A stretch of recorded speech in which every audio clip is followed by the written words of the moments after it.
Ben Kaufman here? I don't see him. I just want to make sure that we're not overlooking him.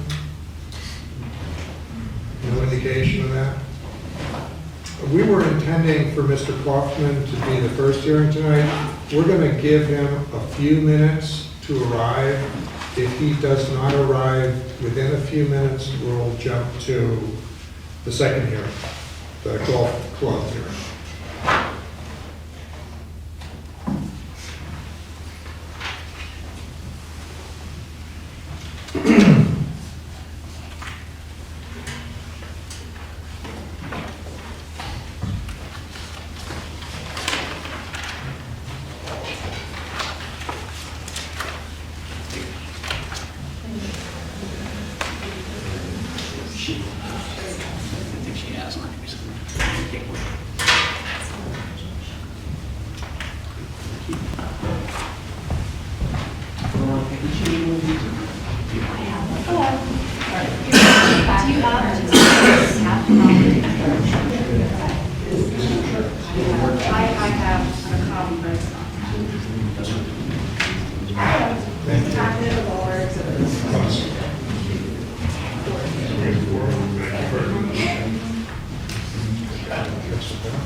I'd like to call to order tonight's meeting, zoning hearing board on Monday, November 17th.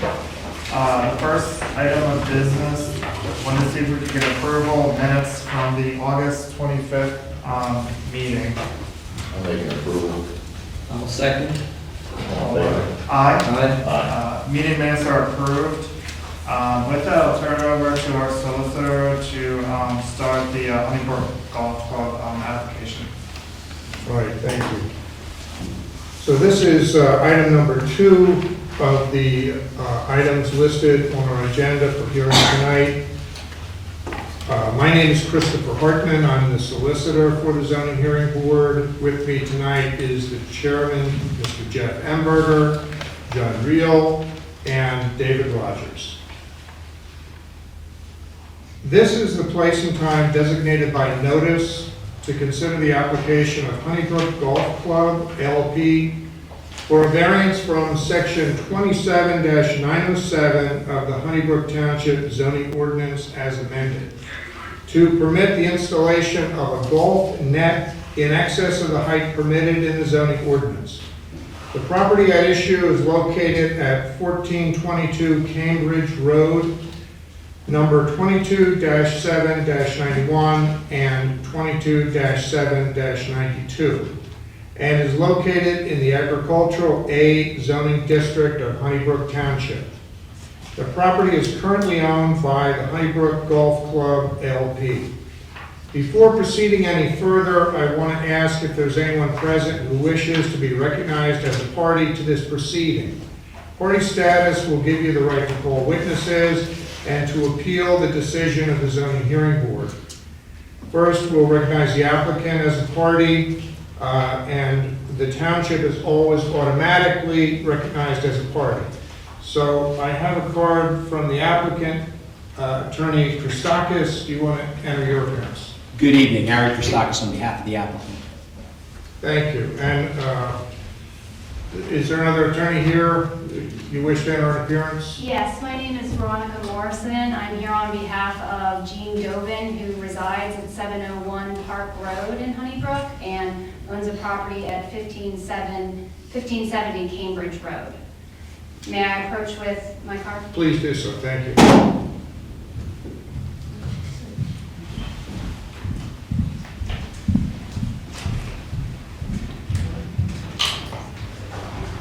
Thank you very much. So, one enough? Yes, that's fine. Thank you. You get a chance, I'll take one.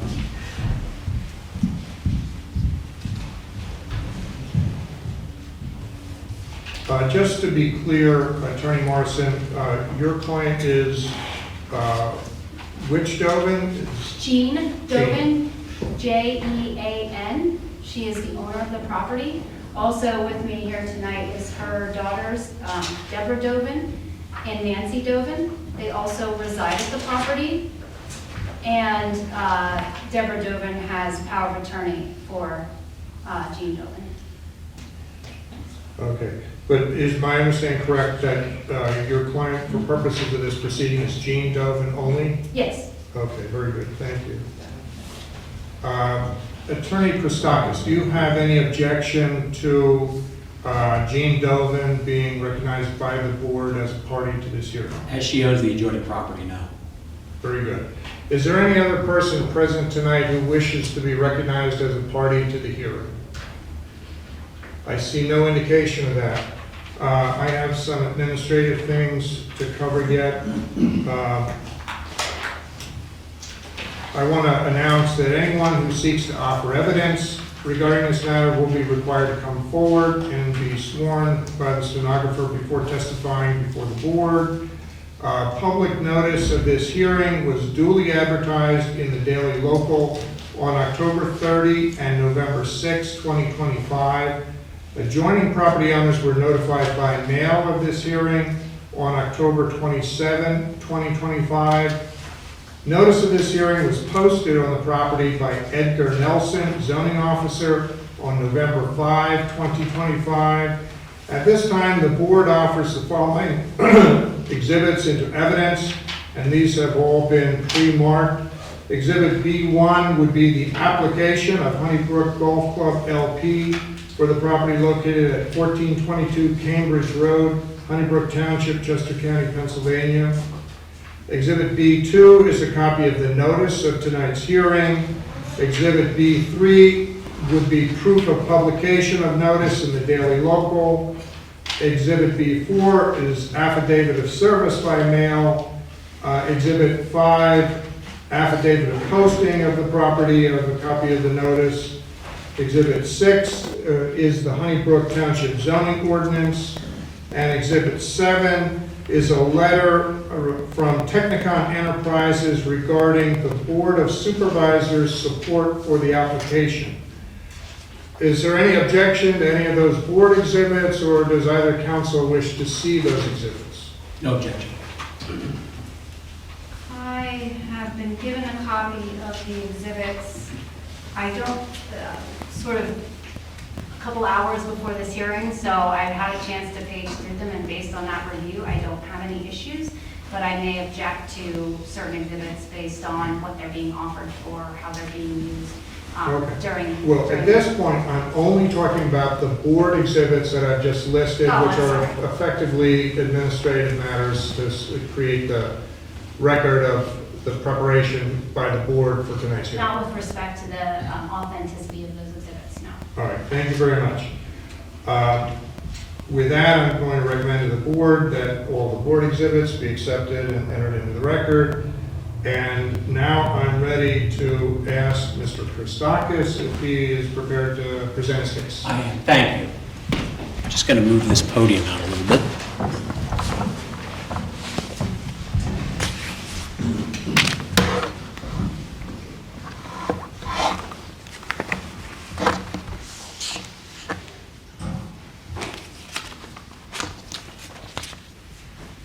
So good evening, I'm Ari Christakis. I'm from Buckley, Bryan, McGuire, and Morris in Westchester. And as your solicitor said, I'm here on behalf of Honeybrook Golf Club. With me tonight are the owners of Honeybrook Golf Club, Donna Horvath and her two brothers, Ted and Tom Pearsall. We also have Garrett Wasson, who's our golf course architect. Garrett and Tom will be testifying for you tonight. And we're going to be testifying tonight about a net that's proposed for the golf club. Following litigation with one of the golf club's neighbors, Ms. Dovin, who's here tonight, over the past few years, the Court of Common Pleas ordered Honeybrook Golf Club to take measures to stop golf ball intrusions into that neighboring property. The court order from March 2025 states that Honeybrook Golf Club has to do substantial redesign of hole number 4 or install netting along the neighbor's property line. We're here to ask for a variance from section 27-907 of the zoning ordinance to construct a golf fence that's taller than 6 feet, which is permitted by your zoning ordinance. The fence will have netting that varies in height from 60 to 75 feet on poles mounted every 50 feet. The hardship arises because the golf club's existing use of the property and the advent of modern technology in the golf industry. The configuration was appropriate when the golf course was designed and built more than 20 years ago, but it's problematic now because of advents in golf course technology, and as golfers have become perhaps not more skilled, they're certainly hitting the ball harder than they used to. We've sought to make other changes, plant trees, reconfigure tee boxes, fairways, bunkers, etc. In the end, none of those prior steps were effective, so this is very much a last resort. The best method of stopping the golf balls that you'll hear tonight is this net, and in the interim time, we've closed one of the holes in the golf course, which you'll hear tonight as well, which represents a hardship. So at this time, I will call Tom Pearsall as our first witness and ask that he be sworn.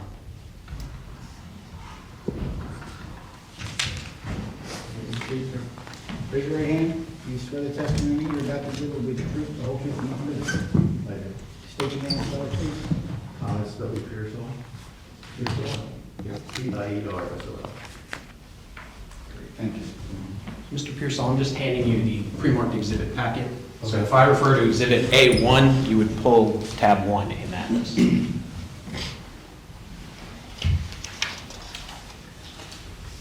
Mr. Pearsall, what's your position at Honeybrook Golf Club? A partner and owner. Okay, and when did you acquire ownership in the property? 1983. And then when did you begin operating a golf club? We started in 1996, we opened in 2000. Okay. Did you have any relationship to this property prior to operating a golf club? Yes. What was that? I was a dairy farmer. Okay. And who are the owners of the golf club? Right now, Yes. myself, my brother Ted, and Donna. Okay. Horvath. Referring to what's been marked, Speak up. What was the last name? Horvath. H-O-R-V-A-T-H. H-O-R-V. A-T-H. H-O. Thank you. so referring to what's been marked as Exhibit A2 in the packet? Do you see that document? Yes. Is that the deed to your property? Yes. And referring you to Exhibit A1, is that the application you submitted to this board? Number one.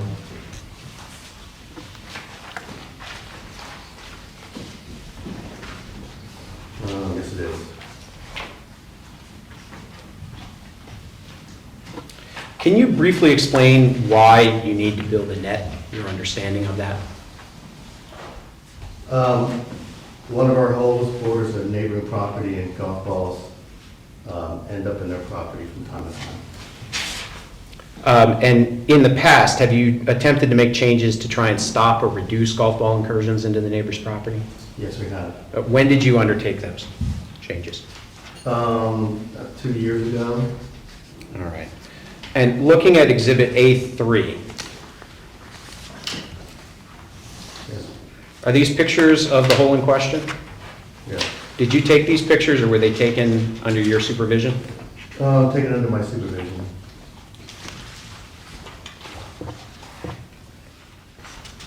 So walk the board through what's depicted in the photos as Exhibit A3, perhaps starting with the first one that has some circles. Did you add those circles or what do these circles highlight?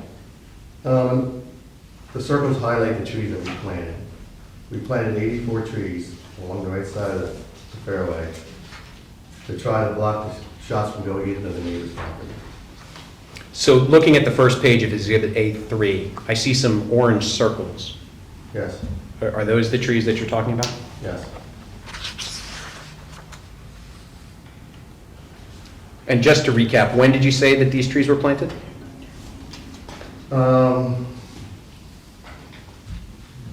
About 2 years ago. Okay. Flipping to Exhibit A4. What are these pictures of?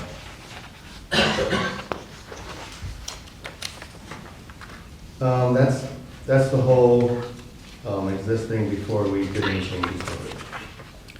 And then as I flip through Exhibit A4, say maybe the third image there, what does that depict?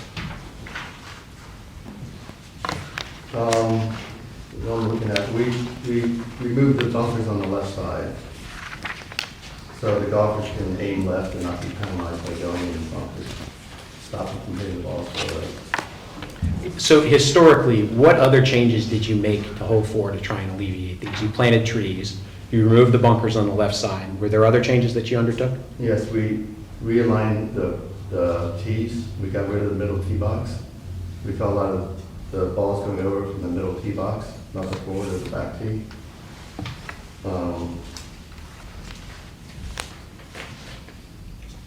Plus the 85 tree, or 84 trees that we planted. Okay. Why did you undertake those changes when you did them? Try to reduce or stop the golf balls from going into the property. And approximately, if you know, how much did those changes cost? It was about $100,000. Now, was there litigation with the neighbor subsequent to those changes? Yes, And as a result of that litigation, did the jury award damages to your neighbor? yes, And just to be clear, that's for the trespass for the golf balls entering her property, right? yes. Okay. Referring you to Exhibit A5 in the packet. Do you recognize those documents? Yes. What are they? This was the preliminary injunction to close that hole till we fix the problem, golf balls coming to the neighbor's property. And turning to the third order that's in that packet, it's dated order 28th day of March, 2025. Yes. What's your understanding of what that order does? That was a permanent injunction. The change we made did not stop all the balls from going over. So this was a permanent injunction to close the hole till we fix the problem. So what steps did you take to comply with that injunction? We closed the hole right after we got this order. Right now, this is why we're putting a net in, because we feel that would be the best option. So we're moving the green to the left, away from the property line. Did you decide to make those changes, or how did you decide to make those changes? We hired a golf course architect. And that's Mr. Wasson, who's going to testify in a few minutes, right? What's happened since the golf club was forced to shut down hole number 4? We've been at 17-hole golf course for this year, The whole time? the whole time. Okay. Did you ever operate hole 4 as a par 3? No, we never did. Now, Mr. Pearsall, you've been in the golf business for, how long did you say, 20 years? 30 years. Okay. In that time, have you visited trade shows or other golf courses? Yes, Have you talked to other golf course owners? yes, Have you familiarized yourself with the general design of golf courses both in Pennsylvania and elsewhere? Yes. Have you ever heard of a 17-hole golf course? No. Relative to competition from other golf courses, is it disadvantaged to have a 17-hole golf course? Yes. Has your revenue been off this year? Yes. Have you booked fewer outings this year than in prior years? Yes. Is that because you have one fewer hole than every other golf course? Yes. Are there other factors that could be at play there? To the reduced amount of rounds. Sure. We do a lot of tournaments that people will need 18 holes. It's like, you know, you can't play 8 holes of baseball, it's 9 innings. So 18 holes is a championship tournament golf course, which we have. Okay. And what did you hire Mr. Wasson to do? To come up with a design to stop the balls from going into those fields. And I'm just going to ask you to characterize your understanding of what he's designed. How would you describe, I will ask you, to characterize your understanding of Mr. Wasson's design? Can you briefly describe what you would expect Mr. Wasson's design will do to your golf club? And it will enable us to have 18 holes of golf again. What makes you confident that this will solve the problem? Just, I think, a net or a wall between us will reduce a lot of balls, or stop the balls, and just the angle of the green, that would be hitting away from the property now. How much do you anticipate that building the net will cost the golf club? About 400,000. That's a pretty significant amount of money. Do you think you have a significant problem? Yes. Yep. And is there anything else you'd like to add in your testimony tonight? No, I don't. All right, I have no further questions, Ms. Witness. Attorney Morrison, do you have any questions for this witness? Yes, I do.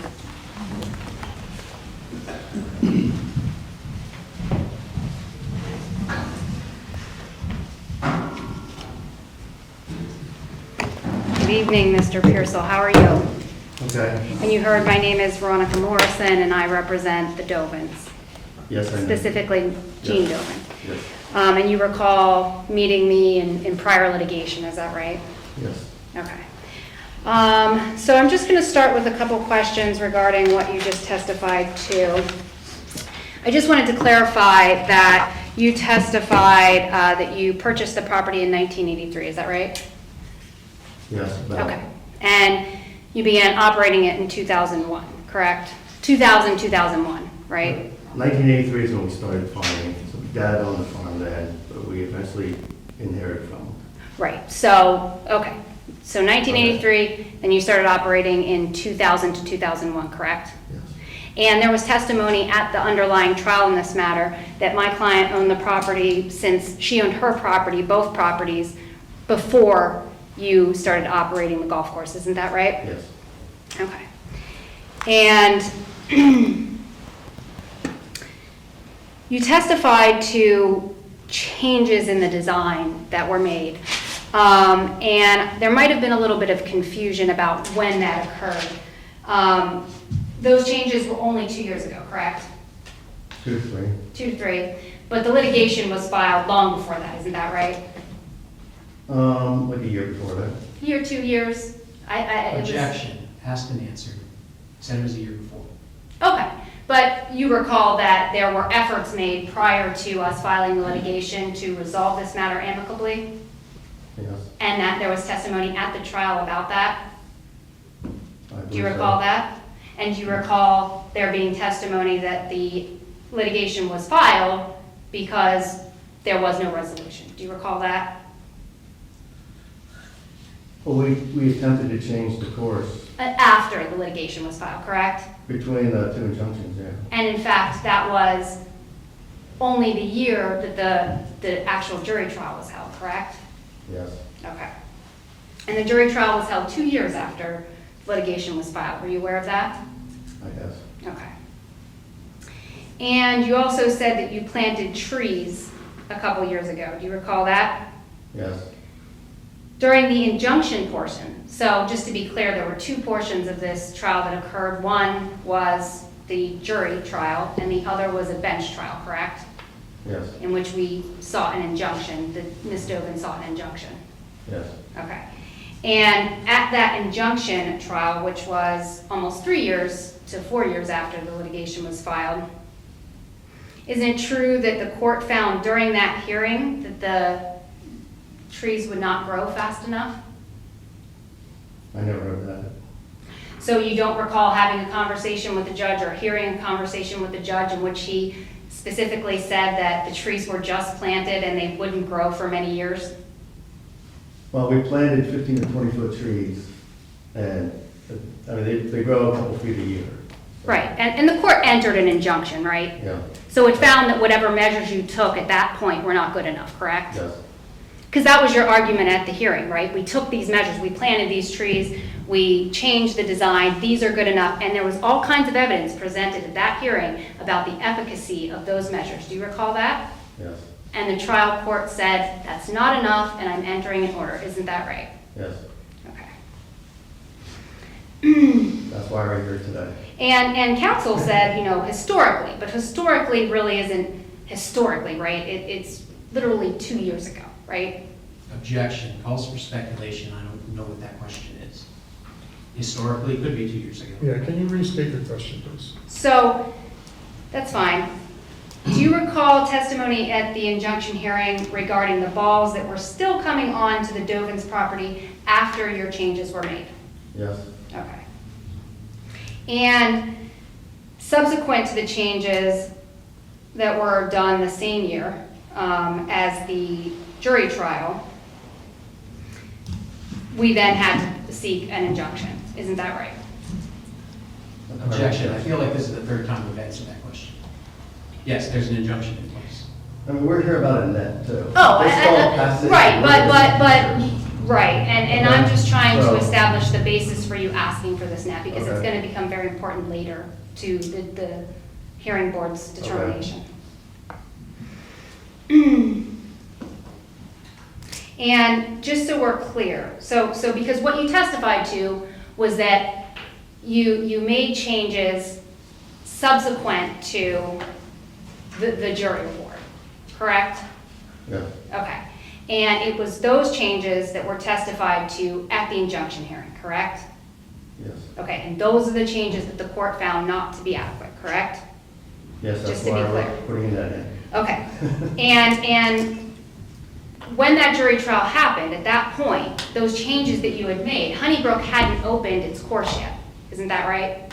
Yes, Okay. So we didn't know at that time the efficacy of those measures when the jury trial that's why we opened this, correct? if it would work, yes. That's why it was open later, after the trial, right? But you made the changes before the trial, but you didn't open the course until after the trial, correct? Yes, Right. And you testified that you never operated the hole as a par 3, but that's not true, is it? Wasn't there a short period of time No. that you actually testified that you had closed off a certain, didn't Honeybrook Oh, we close never off had a it certain? open. Once it was closed, it never opened. Excuse me. Okay, There was a time, and your counsel might be able to testify to this if I have to call them, that Honeybrook shortened the golf course and tried it as a par 3. You don't recall doing that? Can you say that aloud for the record? no, we didn't. Okay.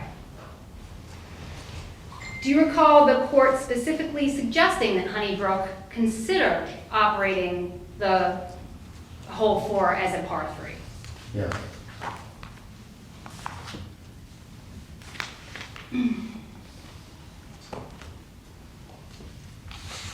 Now, you are testifying, you've just testified to the application tonight, correct?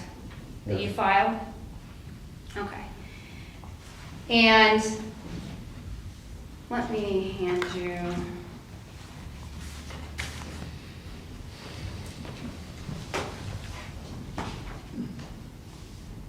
Exhibit.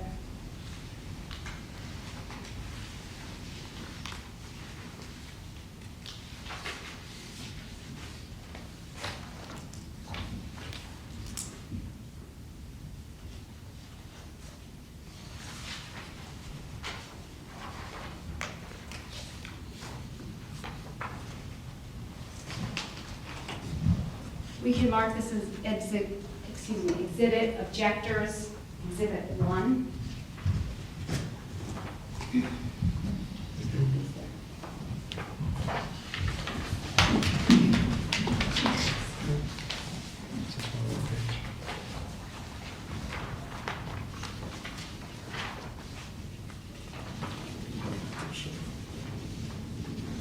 You have one more.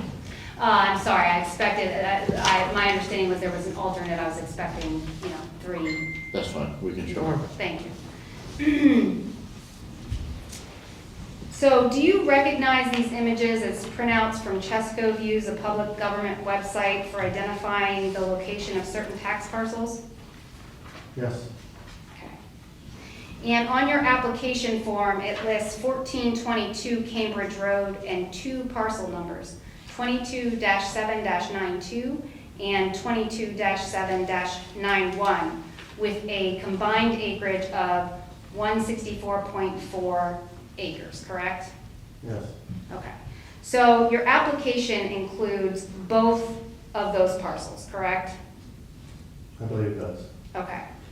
And looking at this printout here, if you look at the first page, it shows parcels 22-791 and 22-792 with the address of 1420 Cambridge Road. Do you see that?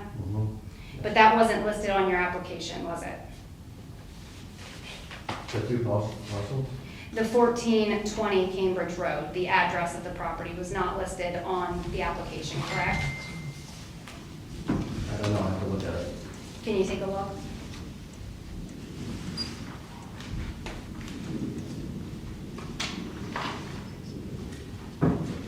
That's 1422 Cambridge Road. Okay. And so as the parcel mapper shows, you can look to page 2, it has 22-792 at, also at 1422 Cambridge Road, correct? Yes, Okay, so I'm not disputing that 1422 Cambridge Road is a physical address for this property, but doesn't it also appear from this public government website that 1420 Cambridge Road is also associated with the 2 parcels? yes, that's the house I live in on the property. Okay. And so what I want to know is, was the list of people notified, was that based on the 1422 Cambridge Road address? Yes, So as you sit here tonight, can you be 100% certain that if an audit is done of the people to whom you sent notice of the application, that everyone within 500 feet of 1420 Cambridge Road, if on the same street, or 200 feet of 1420 Cambridge Road, not the address listed in your application, the address you just said you based the addresses on, was notified in writing of this application? yes, So stated differently, you're 100% sure that anyone on Park Road, so if you look back at the parcel identification, you can see that 22-7-91 fronts on Park Road, correct? so the address of 1420 is in the middle of the property of the golf course. So it's pretty much anything around that would be 500 feet. I mean, it's the same property, it's a different address. Okay, so as it shows on the parcel map, it's at the southern, or I think if this is north The 22-791? aimed up. Yeah, 22-7-91. Do you see that? Yes. Okay? It's next to, but it fronts on Park Road, correct? Yes, Okay. And so can you be 100% certain that anyone within 500 feet who's located on Park Road, or within 200 feet, if not on that road, was notified of this application? to the best of my knowledge, they were.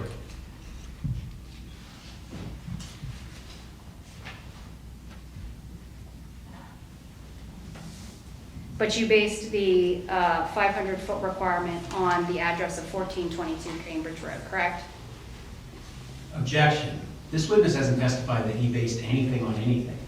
He didn't send the notices himself. I did ask him that question, so please stop reframing the questions. We could read it back in the record, but I specifically asked him, did you base the notices on the 1422 Cambridge Road address? And he said yes. Well, sure, but he didn't mail the notices. He Okay, didn't- you're not testifying at the moment. Right. You I'm have the objecting to your opportunity, question. okay, but you have the opportunity to ask him whatever questions you want to when my examination is over.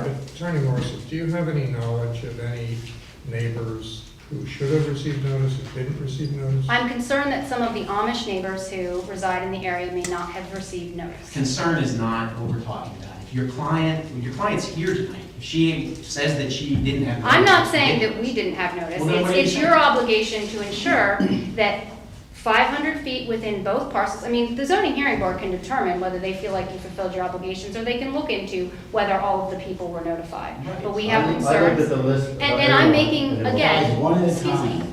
I am making a record, okay, for purposes of this hearing and for purposes of a possible appeal. There are procedural requirements that are in place, we all know this. So if you please let me continue with my examination. Attorney Morrison, just for clarification, at the beginning of the hearing, I listed a number of exhibits that the board was entering into the record. One of those exhibits was regarding service by mail. I have an affidavit from my office regarding service by mail. I would offer you to have a copy of that, and for Mr. Christakis to also have a copy of that. Seems to me that that is already in the record and should provide sufficient information for purposes of the record regarding who was mailed a notice. Thank you, and I appreciate that. And I specifically indicated when you entered these exhibits that I didn't have an objection to their authenticity. I do not have an objection to their authenticity. And in filing these applications, my understanding is that you receive, it is the burden of the applicant to provide you with the addresses, correct? Well, I think what's essential here is who actually was mailed a copy of the notice. Sure. And the list I gave you is the list of individuals to whom notice was mailed. I just want to try to keep moving if we can, because we now have, I think, clarification of the list of individuals who received notice. Right, and I understand this list was provided to the board and that they mailed it to these people. And what I believe Mr. Pearsall testified was that this list was based on the 1422 Cambridge Road address. And my examination of him was that there's another address and another parcel associated with this application that may or may not have been utilized in determining who's within the proper thing. So, you know, the board can always do its own examination as to whether people receive proper notice or not. We have concerns that some of the Amish residents, as I stated, have possibly not received the notices that they should have. Thank you. I also note that on the application at question J, inquiring if anything about the property is non-conforming to the ordinance, that is blank. Do you know, sitting here, if there is anything at the property that is non-conforming to the ordinance? No, I don't. I note that the addendum to the application states that 701 Park Road is the neighboring property. But that's not true, right? The neighboring property is actually 1570 Cambridge Road, Jean Dovin's farmette, correct? I know they use both addresses simultaneously. So do you understand, and I think that this was actually presented at length at the underlying trial in this matter, but if you'd like to look on your mapper there, at the corner of Park Road and Cambridge Road, there's a little square. Do you see that? Yes, Okay. And do you understand that to be Jean Dovin's property, yes, her house? yes. Okay. But the property that is surrounding that, 22-7-92.1A, do you understand that the address of that property is 1570 Cambridge Road? Yes. Okay.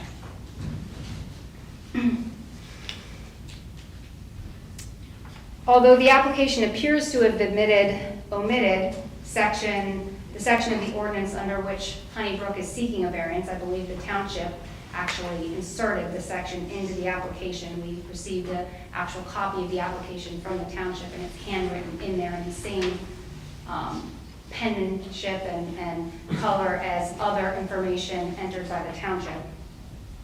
Objection. Is The there a question addendum- somewhere in here? Yes, I'm getting there. The addendum to the application states that a variance is being sought from section 27-907 of the ordinance. Should that be section 27-907B? You have to ask my attorney.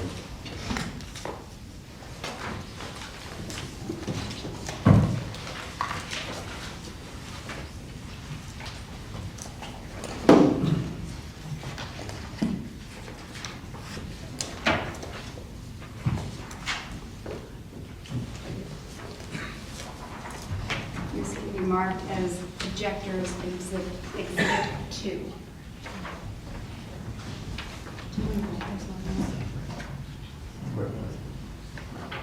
Or I can.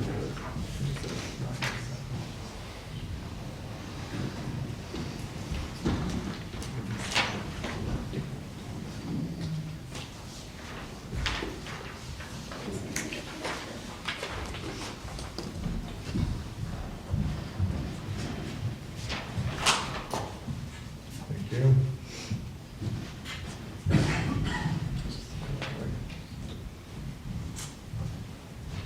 So this is a printout from the ordinance, section 27-907. Would you agree? Mr. Pearsall? Yes, Is that what it says at the top? yes, And it says Township of Honeybrook, comma, PA, correct? yes, And if you look down at the bottom, it says downloaded from, and it has a website that references eCode 360. yes, Okay. And so this is the section that is listed on your application from which you are seeking in the addendum. Your addendum actually states that you're seeking an application from, or a variance from 27-907. Do you understand that? yes. Okay. I just asked you if it should be from subsection B. Can you read Objection. that? There's nothing that this witness has testified to that suggests that he has any legal knowledge that would say whether he can testify whether it should be B, or the whole section, or otherwise. It's beyond the scope of his original draft. He submitted the application. Yes. Presumably, somebody reviewed it and knows what they're asking a variance from, I would hope. The addendum is signed by me, his attorney. He did not prepare this. It doesn't have any indication that he did. So do you want me to call you and ask you questions about the application? No. What question do you have about the application? Mike, What section we're asking for a variance from? 907. okay, and what about sections, I mean, this is ridiculous. He should know what he's requesting a variance from. He's here to testify and authenticate the application. That was the purpose of his A testimony. little puzzled, Attorney Morrison. It seems to me that each paragraph of 907 is part of section 907. I understand that, and what I'm trying to establish respectfully is what about these other sections are they seeking a variance from? Is it just the height stated in B, or are there other aspects? Because it's important for the record for us to know whether there are other aspects of this section of the ordinance from which they are seeking a variance. I mean, it should be integral to the board's consideration of the application. It will be clear from our presentation exactly what we're asking for relief from. It's clear from the content of the addendum, and it's not that complicated. We're asking to exceed the maximum height that's permitted. That's it.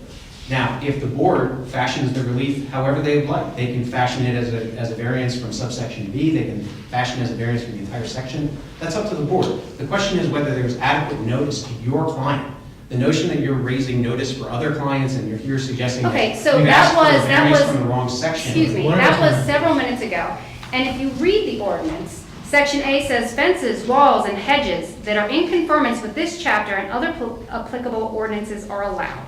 Fences and walls shall be constructed within the property lines of the lot being enclosed by such fence or wall. So one question is, are you seeking a variance from it having been enclosed within your property? We're seeking a variance for the height of the fence. Okay. Are you seeking a variance as to whether the finished side facing adjacent, whether it shall have the finished side facing adjacent properties?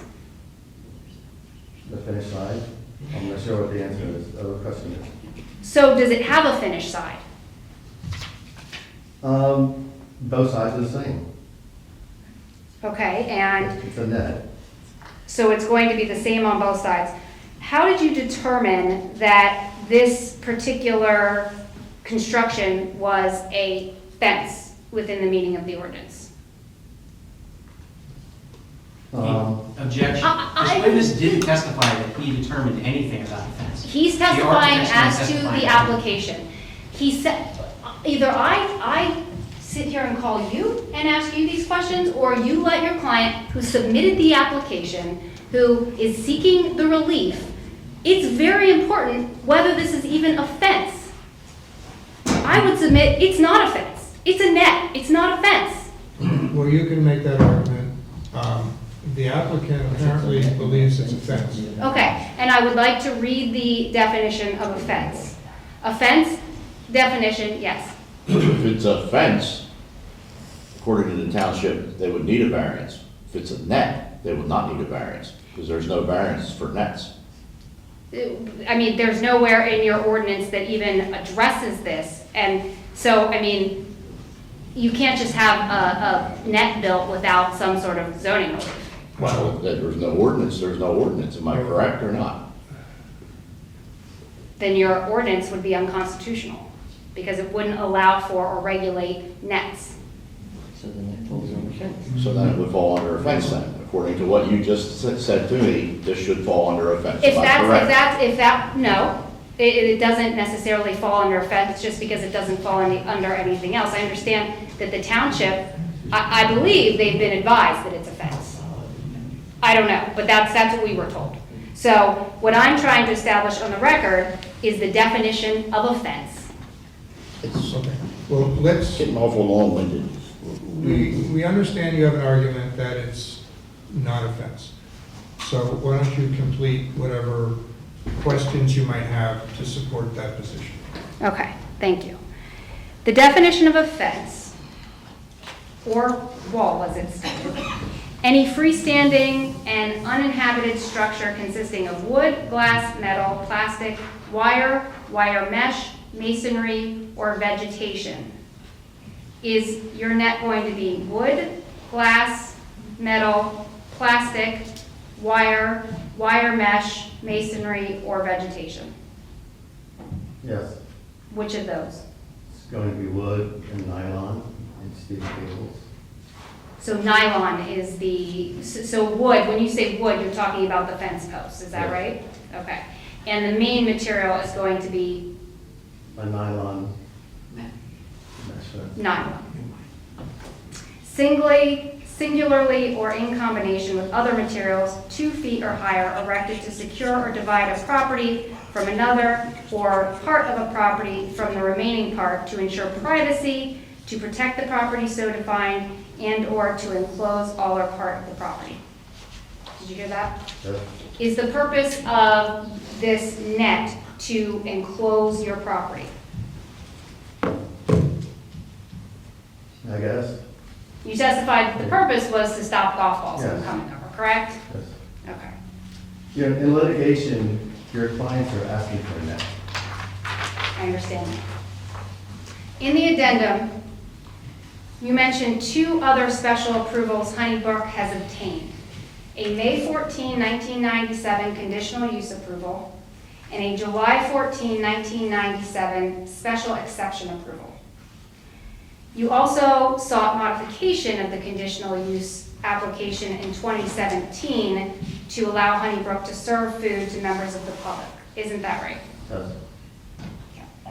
And I note that Honeybrook's present zoning hearing board application, the one that you just testified to, doesn't state what, if any, aspects of those approvals are implicated by this present application. And you didn't file any modification related to those approvals with this application, correct? I don't think so.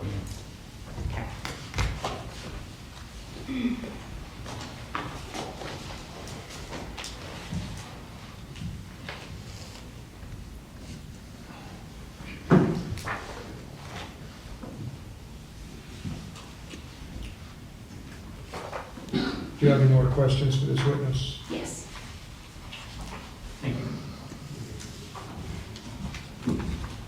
Handing you what smart projectors exhibit 3.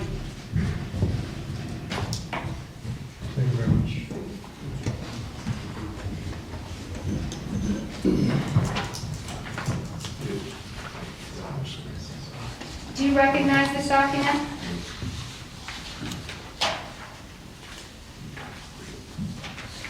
Well, let me put it this way.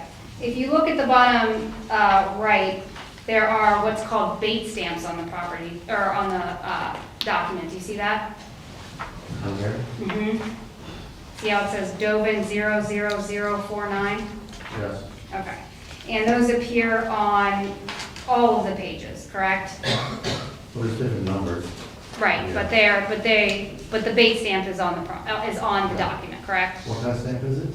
A bait stamp? A bait.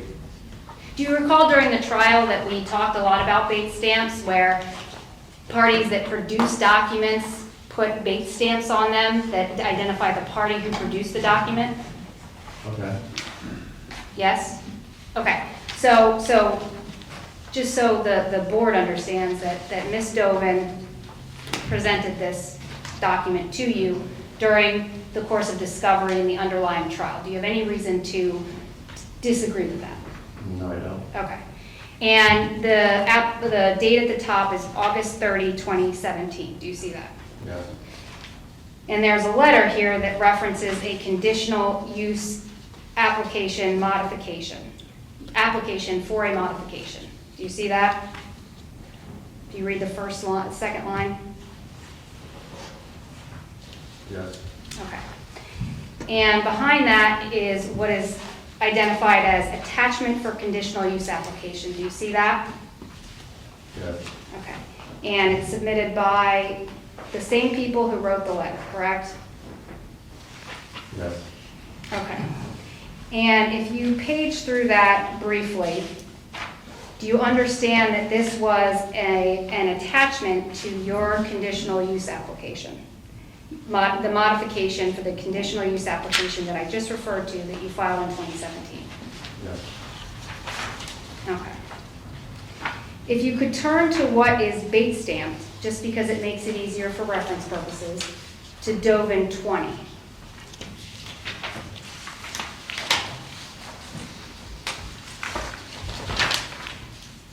Looking at paragraph 2, isn't it true that this May 7, that your, okay, sorry, excuse me, just to identify what this document is. Do you see that this is a May 14, 1997 order of the Board of Supervisors of Honeybrook Township? Yes. Okay. And just for reference, this was attached as an exhibit to the conditional use application modification. This was what you were seeking to modify. Do you understand that? Yes. Okay. And looking at paragraph 2, this order of the Board of Supervisors of this township requires Honeybrook to, at all times, comply with and adhere to the evidence presented to the board, including but not limited to the plans and materials submitted at the conditional use hearing. The township understands that said plans will be slightly modified based upon engineering considerations, but the plan as finally approved shall substantially conform with the plans and exhibits offered at the hearing held in this matter. Did I read that correctly? Yes. So through this variance application, Honeybrook has submitted, and it shows a significant modification Objection. for, Calls for legal conclusion. I'm not, no, let me put my question on the record, then you can object to it. That's how this works. Thank you. It shows a significant modification of the design for the now infamous hole 4. Your application shows a design change for hole 4, correct? Objection. You started on the first question, and then you switched halfway to a different. It's not an objection. I'm asking this question. He can answer my questions as I go. You're just trying to interrupt the flow of my questioning. This is not proper objection, and you know it. My question May I have a is, ruling on you're, my objection? Restate your objection, please. My objection is that, to the form of the question, she asked one question and then changed, and he never had an opportunity to answer the first question, so I'd hope that she'd ask another. I didn't finish the first question. I'm asking a different question. Okay. The question that I'm asking, All right, let's just ask one question at a time, let the witness answer it, and then ask another question. Thank you. Your application that you've submitted to the township tonight, to the zoning hearing board, shows a design change for hole 4, correct? Yes. Objection. And it, Why, how does it show a design change? It calls for a legal conclusion on this order. no, the problem is that the order says you can't change the design, but It your does. It says documents we are can gonna change the show that design. the design changed. But it doesn't say that we can't change it at all. Right, Attorney Christakis, you'll have a chance for redirect, and you can then guide or walk through with your client what clarifications you want. I'd like to see us move forward with the testimony and try to make progress. Understood. Thank you. Thank you. You've looked at the diagram that you've submitted tonight with your application, correct? Yes. And isn't it correct that that shows a design modification for hole 4? You talk about the net? No, I'm talking about hole 4. Yeah. It changes But that's not where, hole it 4. changes where the hole is, doesn't it? We're moving the green also away from your property. Right, so you're changing the design of hole 4, And correct? here it says. I'm just asking you a question. Can you just answer my question? One at a time, please. Has to be one at a time. Can you answer my question? I am the one asking you a question, and I'm asking for an answer. Didn't you change the design of hole 4 with respect to this application? That was part of the judgment. That's not what I'm asking. Can you say yes or no, please? Yes. Yes, thank you. And in fact, the image that your expert is going to show tonight shows that the hole was moved farther away from the property line, correct? Yes. Okay. And other changes were made to that hole, correct? Other design modifications? Yes. And in fact, you testified that design modifications were made prior to the hearing in this matter, the trial in the underlying Dover matter, correct? Yes. But you haven't filed a modification to this paragraph 2, which states that it shall adhere to the evidence presented to the board. That evidence was not presented to the board at that time, was it? This What board? design, the design that What you're board are you proposing talking about? tonight is not The the same township board? design. I can't Excuse me. report like that. It doesn't work. The design that you are showing to the board tonight Yes. does not adhere to the evidence that you presented and the plans and materials that were submitted at the conditional use hearing back in 1997, do they? No, they don't. Do you understand that you'd have to submit a whole other application regarding a conditional use modification, which you did in 2017, to get a modification of the order in order for the decision to be made at a hearing?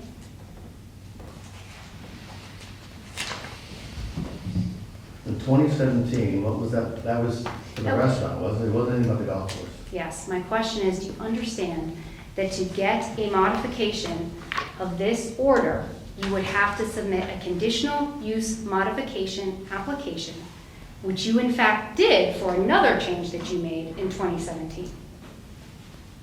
Yeah. And do you understand, did you attend a hearing in 2017 related to this conditional use approval modification? Yes. And you haven't had a hearing regarding any conditional use modification with respect to this relief that you're seeking from the board, have you? No.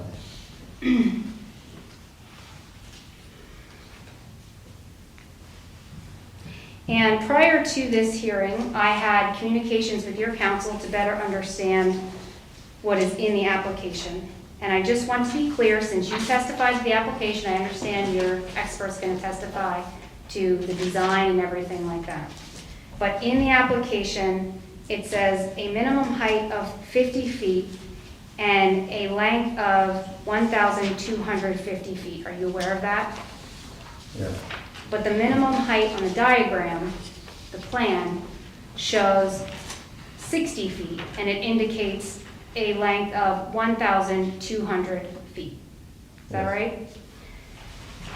And is it your position that the diagram governs the relief that Honeybrook is seeking tonight? And another question I asked your attorney was whether ballistic testing was performed in connection with the application.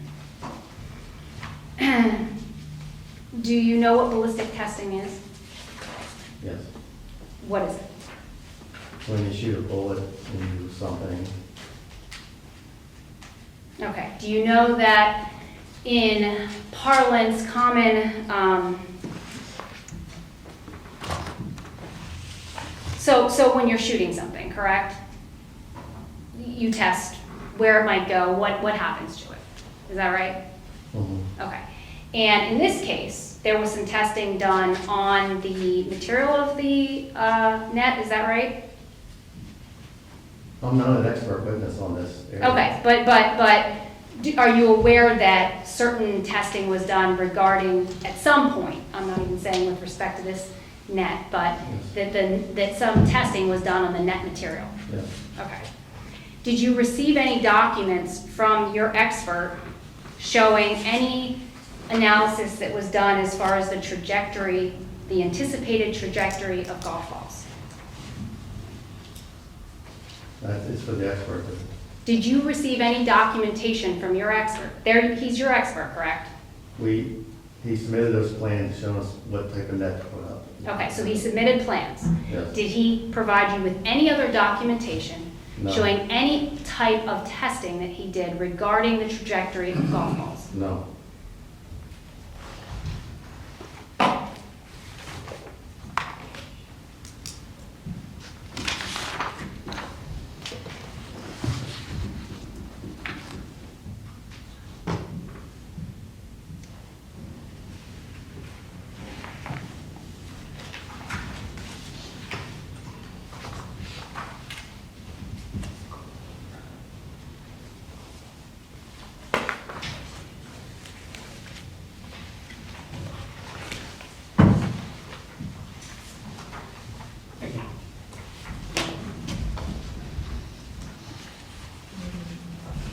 I just handed you what we'll mark as Objector's Exhibit 4.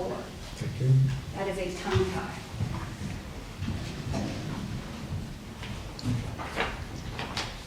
Does this appear to be a printout from Coastal Netting Systems? Yes. Here's- And the title of this document is Golf Ball Trajectory Studies. And below it, it says Engineering, Safety, and Precision, correct? Is that what it says? Yes. And just looking at the first bolded sentence at the bottom, it says, golf courses and driving ranges are designed for precision, but even the best players hit errant shots. Without a golf shot trajectory study, it's nearly impossible to predict where stray shots will land, putting people, property, and your business at risk. I'm going to object. Did I read that correctly? I'm going to object. This is hearsay. I know the rules of evidence are relaxed, but we now have a document from a third party being read into evidence by an objector's counsel. This witness hasn't testified to any of this content. It's now being offered for the purposes of proving the matter that has been read into evidence. I have to object. This isn't good evidence. So my response to that. Okay, go ahead. Yes, Respond to thank his you. objection. Thank you. Is that this is a document that is published by Coastal Netting Systems. He will have the opportunity to question his witness about anything that it possibly says. Obviously, they're going to have someone testify about whatever they did. This is brought into the record to specifically question what was done or not done with respect to their application that they're submitting to you tonight. I think it's relevant, and I think he has the opportunity to ask questions, to question the importance, relevance, applicability of the evidence, but the board should consider it for purposes of this hearing. This is a hearing regarding a net to stop golf balls on my client's property. How do I or my expert cross-examine the person who made that statement? They can't. Your expert can testify to what it says in here. Yeah, but you and whether can't- he agrees. I can't cross-examine the person who's made the statement that you're reading into the record. Cross-examination is not something at zoning hearing boards, of documents. Sure it Your, is. your expert can testify to whether he agrees to this stuff or not. In a zoning hearing, the rules of evidence are relaxed somewhat, and my approach is to be generally lenient with regard to bringing things into the record. However, the board has the right to weigh that evidence and make a determination of whether or not this evidence is relevant or whether it deserves any particular weight in its deliberation. So I'm recommending to the board that we allow this exhibit to be permitted in the record, but the board will decide whether or not they're going to be persuaded by anything that is contained in this document. Thank you. Just turning to the second page then, if you flip it over at the top, it goes on to say, with the increasing proximity of homes, comma, businesses, comma, and urban developments near golf courses, a golf ball flight trajectory analysis is no longer optional, it's essential. You need a data-driven approach to designing protective netting that enhances safety, optimizes performance, and minimizes liability. Did I read that correctly? Yes. And we are here because the issue is that thousands of golf balls, that's the evidence that was presented at 2 trials now. Thousands of golf balls per year were landing on the Dovin property, isn't that right? There wasn't thousands per year. That was the 700. testimony, that was the testimony that was, 700. excuse me, that was the testimony that was credited by both the jury and the judge, correct? I don't think it's that number. So my client testified that it was thousands of golf balls, correct? Well, that was her opinion. Well, and then you actually testified, or Mr. Ted testified, that it was 1 to 3 golf balls, which we worked out, which comes to quite near 1,000, correct? 1 to 3 golf balls a day. Right, and which comes in quite near 1,000, correct? For the time that you're For open, the which is year. 9 months out of the You year. said thousands. 9 months out, That's- so 1,000, so 1,000. Okay. 9 months out of the year, 1,000 golf balls, right? And do you recall testimony by the Dovins that they desired to develop their property somewhat differently than as a farm field? I heard they want to get championship horses back on and build a retirement house, yes.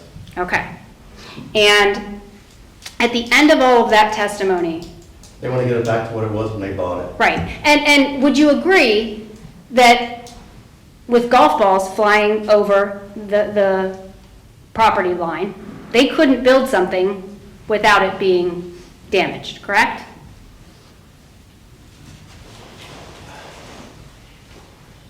You're under oath. We affect 150 feet along your property line. You own 30 acres there. There's plenty of room to put a house if you had to put a house. And actually, there was testimony regarding the area that it covered, correct? Yes. And Honeybrook was forced to pay over $200,000 in diminution in the value of that property because of the area that the jury determined was covered by the golf balls, correct? Yep. Thank you. No further questions. Yeah, we hired. Oh, wait, and I'm sorry. I do have further questions. We hired a netting company. They came out and looked at this is what we planned is what they recommended. Right, and let me just ask you, you're not changing it to a par 3, are you? No. And that's based on your fear, as you testified in your opening testimony, that reducing the par 4 or 5 to a par 3 would not put it in conformance with other golf courses, correct? That's correct. And so it would devalue your property, right? If you had to move it to a Yes. par 3. Yes. Okay. And let me just ask you, you understand that in seeking a variance, you have to prove to the township that you are suffering a hardship that was not of your own making. Do you understand that? Yes. Okay. What is your hardship? Objection. No. What is your hardship?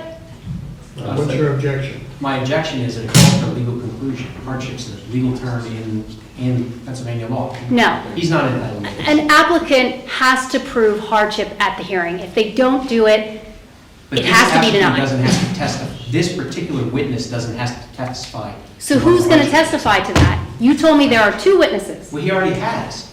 So what is the hardship? If he already has, then why are you objecting to my question? Part of the standard for the variance is hardship. So I think it's appropriate for this witness to be asked the question. He can provide whatever answer he is capable of. Okay. The hardship is that we have a 17-hole golf course, and it's not a championship golf course anymore, and golfers just don't want to play a 17-hole course. And let me just be clear about this. You chose to develop it as a golf course, correct? Yeah. And you actually designed, Honeybrook designed the golf course, didn't it? An architect did, yes. Okay, and then you implemented that design. Yes. So those were choices you made, correct? Yes. So, let me just be clear that, I'll hand this down. Anything else for this witness? Yes.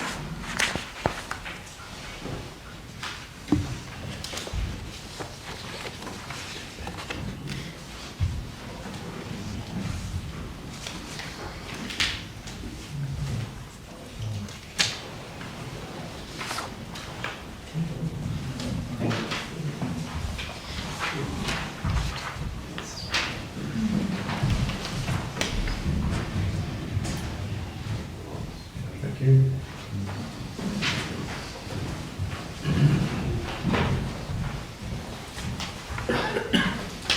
So just to be clear, you just testified that Honeybrook decided, Are we marking this as objector exhibit 5? yes, this, please note for the record that I've handed the witness what will be marked Objectors Exhibit 5. So, just to be clear, you just testified that Honeybrook decided to develop it as a golf course and decided to implement the design that was presented to you by an architect, correct? Yes, we hired Okay. a professional architect. Right, great. I just handed you what is known as Section 27-1409 of the Township of Honeybrook, PA zoning ordinance. Do you see that? Yes. And the title of this says granting of variances. Do you see that? Yeah. And below that, it explains what an applicant must prove in order to be granted a variance. Do you understand that? It says specifically, the board may grant a variance, comma, provided the following findings are made, comma, where relevant, comma, in a given case. Do you see that? Did I read that correctly? Is that the first sentence? That's the second sentence Second sentence. Okay. of A. And just looking to A3, it says that such hardship, unnecessary hardship, has not been created by the applicant. Did I read that correctly? Yes. Okay.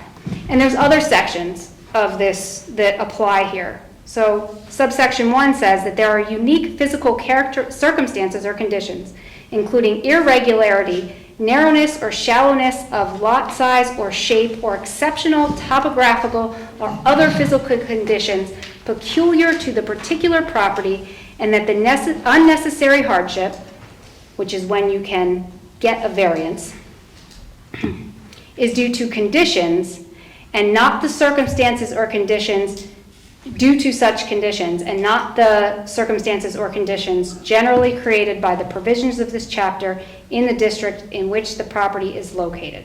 Did you follow me there? Yes. Okay. With respect to your property, it was designed according to its characteristics that existed at the time, correct? Yes. Okay. And you came to the Board of Supervisors, and you presented testimony regarding how you were going to design it, correct? Yes. And again, you haven't submitted a modification for that, correct? No. Okay. And then it goes on to number 2 and says that because of such physical circumstances or conditions, there is no possibility that the property can be developed in strict conformity with the provisions of this chapter, okay, meaning the zoning ordinance, and that the authorization of a variance is therefore necessary to enable the reasonable use of the property. Did I read that correctly? Yes, but I don't know if I understand it or not. Well, have you presented any evidence that there is no possibility that you can develop your property in accordance with the zoning ordinance?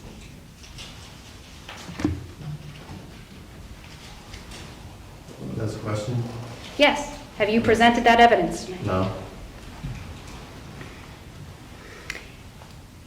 Did you do any evaluation as to how this net would affect Ms. Dovin's property value?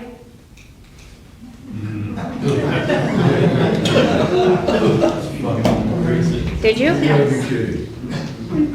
Well, this net is used all along developments and houses, so I don't. I'm think it asking you a affects specific question. property. Why? Did you do any analysis as to how the netting that you are asking the zoning hearing board to allow you to install would affect the property value of Ms. Dovin's property? And I'll note for the record that the audience just laughed, but there's actually specific requirements in the zoning ordinance, and I saw you laugh too. I was speaking to a board member, for the record. I'll take credit for that. But regardless, that the ordinance actually has certain requirements. So my question to you is, did you evaluate that? No, we didn't have to because it's going to improve the property value. They can get their horses back on it and build their retirement house. Okay, and did you do any evaluation, and I'm talking about this 75-foot net to 60-foot net that you are building within, right, 25 to 10 feet of the property, that's correct? Can you say that out loud? Yes, between 10 and 25 feet. Whether it will impair the appropriate use or development of the adjacent property. Did you evaluate whether your net It's not would going to impair the impair. development? Did you consult? Wait, counsel. I can't get his answer when he Sure, answered what go you're still ahead. questioning. Go ahead. What was your answer? I was not. It's not going to impair it. Okay. Did you consult with any experts, any appraisers, any realtors regarding that conclusion that you just stated? No.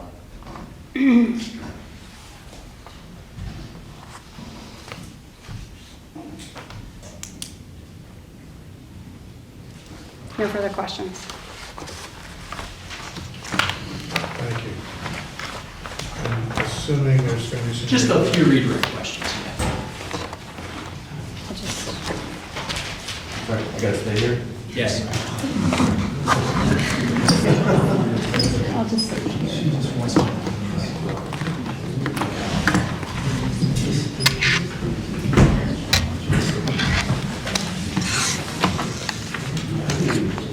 Mr. Just a moment. Mark, you let me know when you're ready. I'm good. You're good. All right, I'm going to ask the audience to please keep it down and be attentive to what's being said up here. I appreciate that. Thank you. Mr. Pearsall, just a couple of follow-up questions.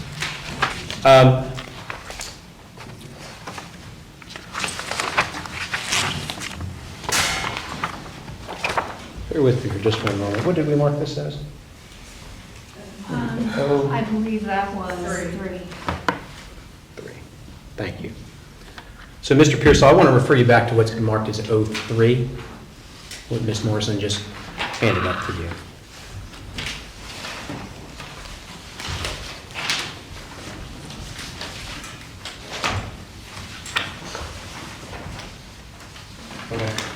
All right. I think if I have this right, they're chronological from the back. So let's start at the back. On the page that's been date stamped as Dothan 38.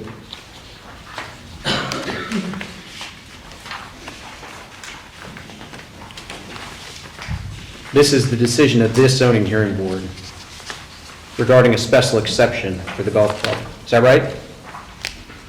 Take a second to familiarize yourself with that, if you don't mind.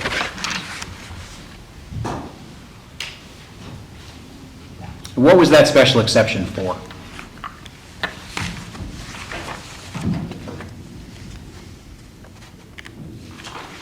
To permit construction of a golf course related facilities in a flood hazard district in Honeybrook Township.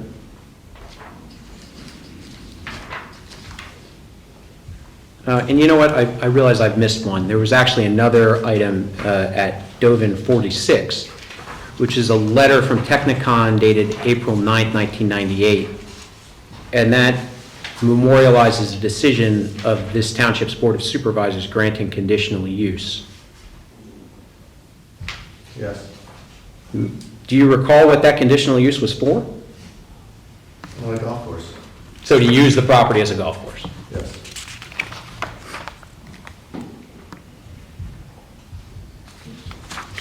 And then there was the special exception that we just talked about.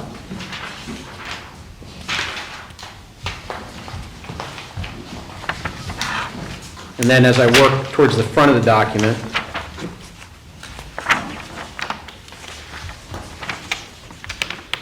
I just want to make sure I don't miss one.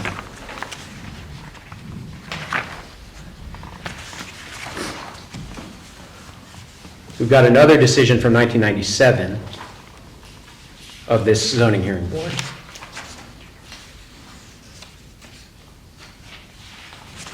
And what was that special exception for?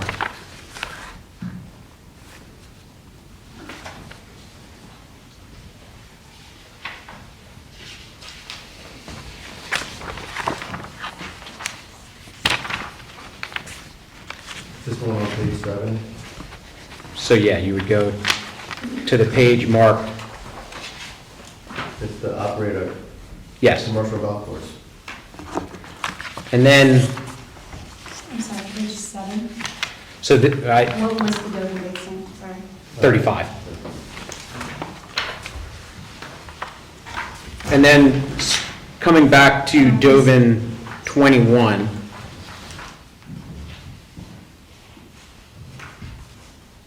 what does that order permit?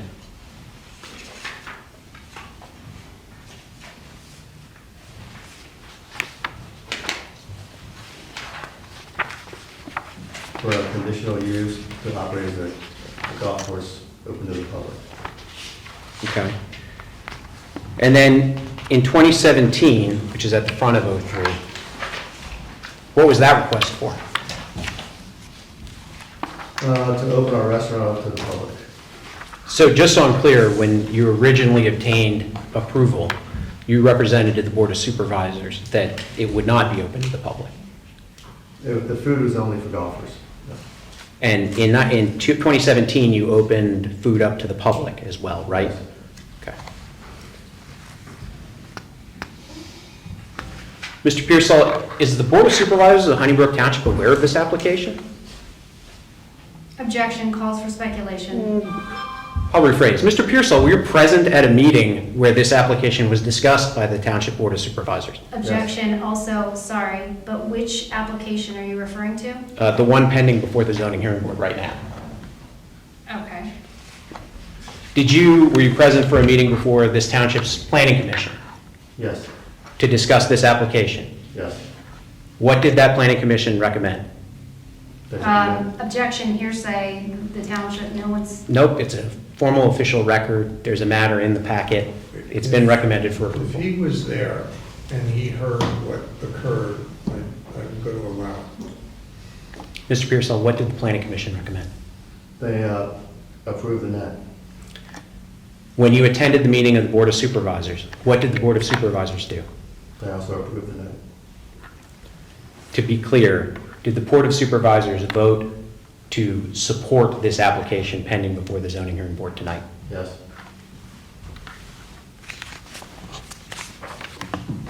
Mr. Pearsall, are you aware of the distinction between dimensional relief and use relief under Pennsylvania zoning law? No. calls for a legal conclusion. He answered no. I was just kidding. Thank you. No further questions. Thanks, just Thank you. short follow-up. So just to be super clear, if you turn to Dovin 23, which is the special exception application,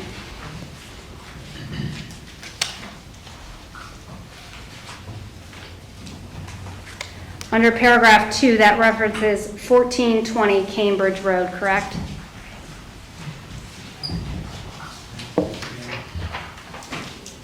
So you're looking at Dovin 23, you said? Yes, Dovin 23, it indicates 1420 Cambridge Road there, correct? That was before, that was the address we used before we got the business up and running. Okay. 1420, And which so, is- Which is still my house today. okay, understood. And your council just asked you about the Planning Commission and the Board of Supervisors and what they recommended, correct? Yes, Do you understand that it's the zoning hearing board's obligation to make a decision on your application and whether it meets the criteria that is required for approval? yes, And just to be clear, you have provided no testimony that you at any time submitted any kind of conditional use modification or anything that would allow you to change the design under the order that you testified to of the conditional use application that you originally submitted for this use. I'm going to object to the question. It's asked and answered. well, we didn't change the design of the golf course. Your current application does not include a design change? Well, on that, The hole is not changed? we moved the green. You testified in your opening testimony that you changed the design. You said it several times. Do you recall that? Well, by adding trees and moving bunkers, I guess we did change the design. And you moved where it actually lands, isn't that right? The green. Yeah, you moved the Yeah. green. Okay, thank you. Thank you. No further questions. Thank you. Mr. Pearsall, you're finished. We also got approval to move the green to the township. Okay. Mr. Christakis, do you have another? I do. I asked that Garrett Lawson be called. He has one delay. Yeah, well, Let's take five. can we Five. adjourn for 5? Yeah, we're going to take 5. We'll be back in 5 minutes.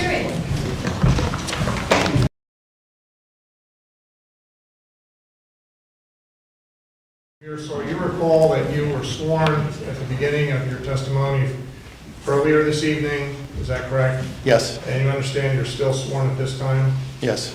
Okay, very good. So the board has just a few questions. Please proceed. Okay, question that I would have is property tax parcel 22792.1, which I believe is owned by Ace and Lucy Sellenbridge. Sorry, yeah. Yes. I hope. Ace and Lucy Sellenbridge. Have they ever had any trouble with your golf course or balls entering our property? No, Okay. And they also border on the same southwestern side as the Dovins, is that correct? Okay. And my second question would be, how much was the amount of, I guess you could consider it restitution that you had to pay for the trespass of the golf balls to the Dovins? 265,000. $265,000 for approximately the agreed amount between the attorney and you today was approximately 1,000 balls, is that correct? I think the count last year was 700 or 2,000. 700. $265,000 paid by the golf course for 700 balls trespassed. That 265,000 was for the last like 22 years. That's 22 years. Okay. Part of it was punitive damage, and then the rest Part of of it it was, was, part of it was punitive damages, and the rest was cumulative value of their property.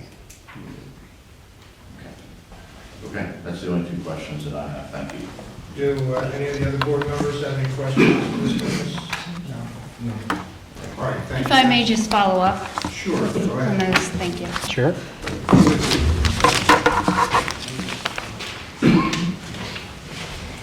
So, Mr. Pearsall, you were just asked about neighboring property owners. I had provided the exhibits to the court reporter, if I may. That was Objectors Exhibit 1. Yes, objectors, exhibit 1.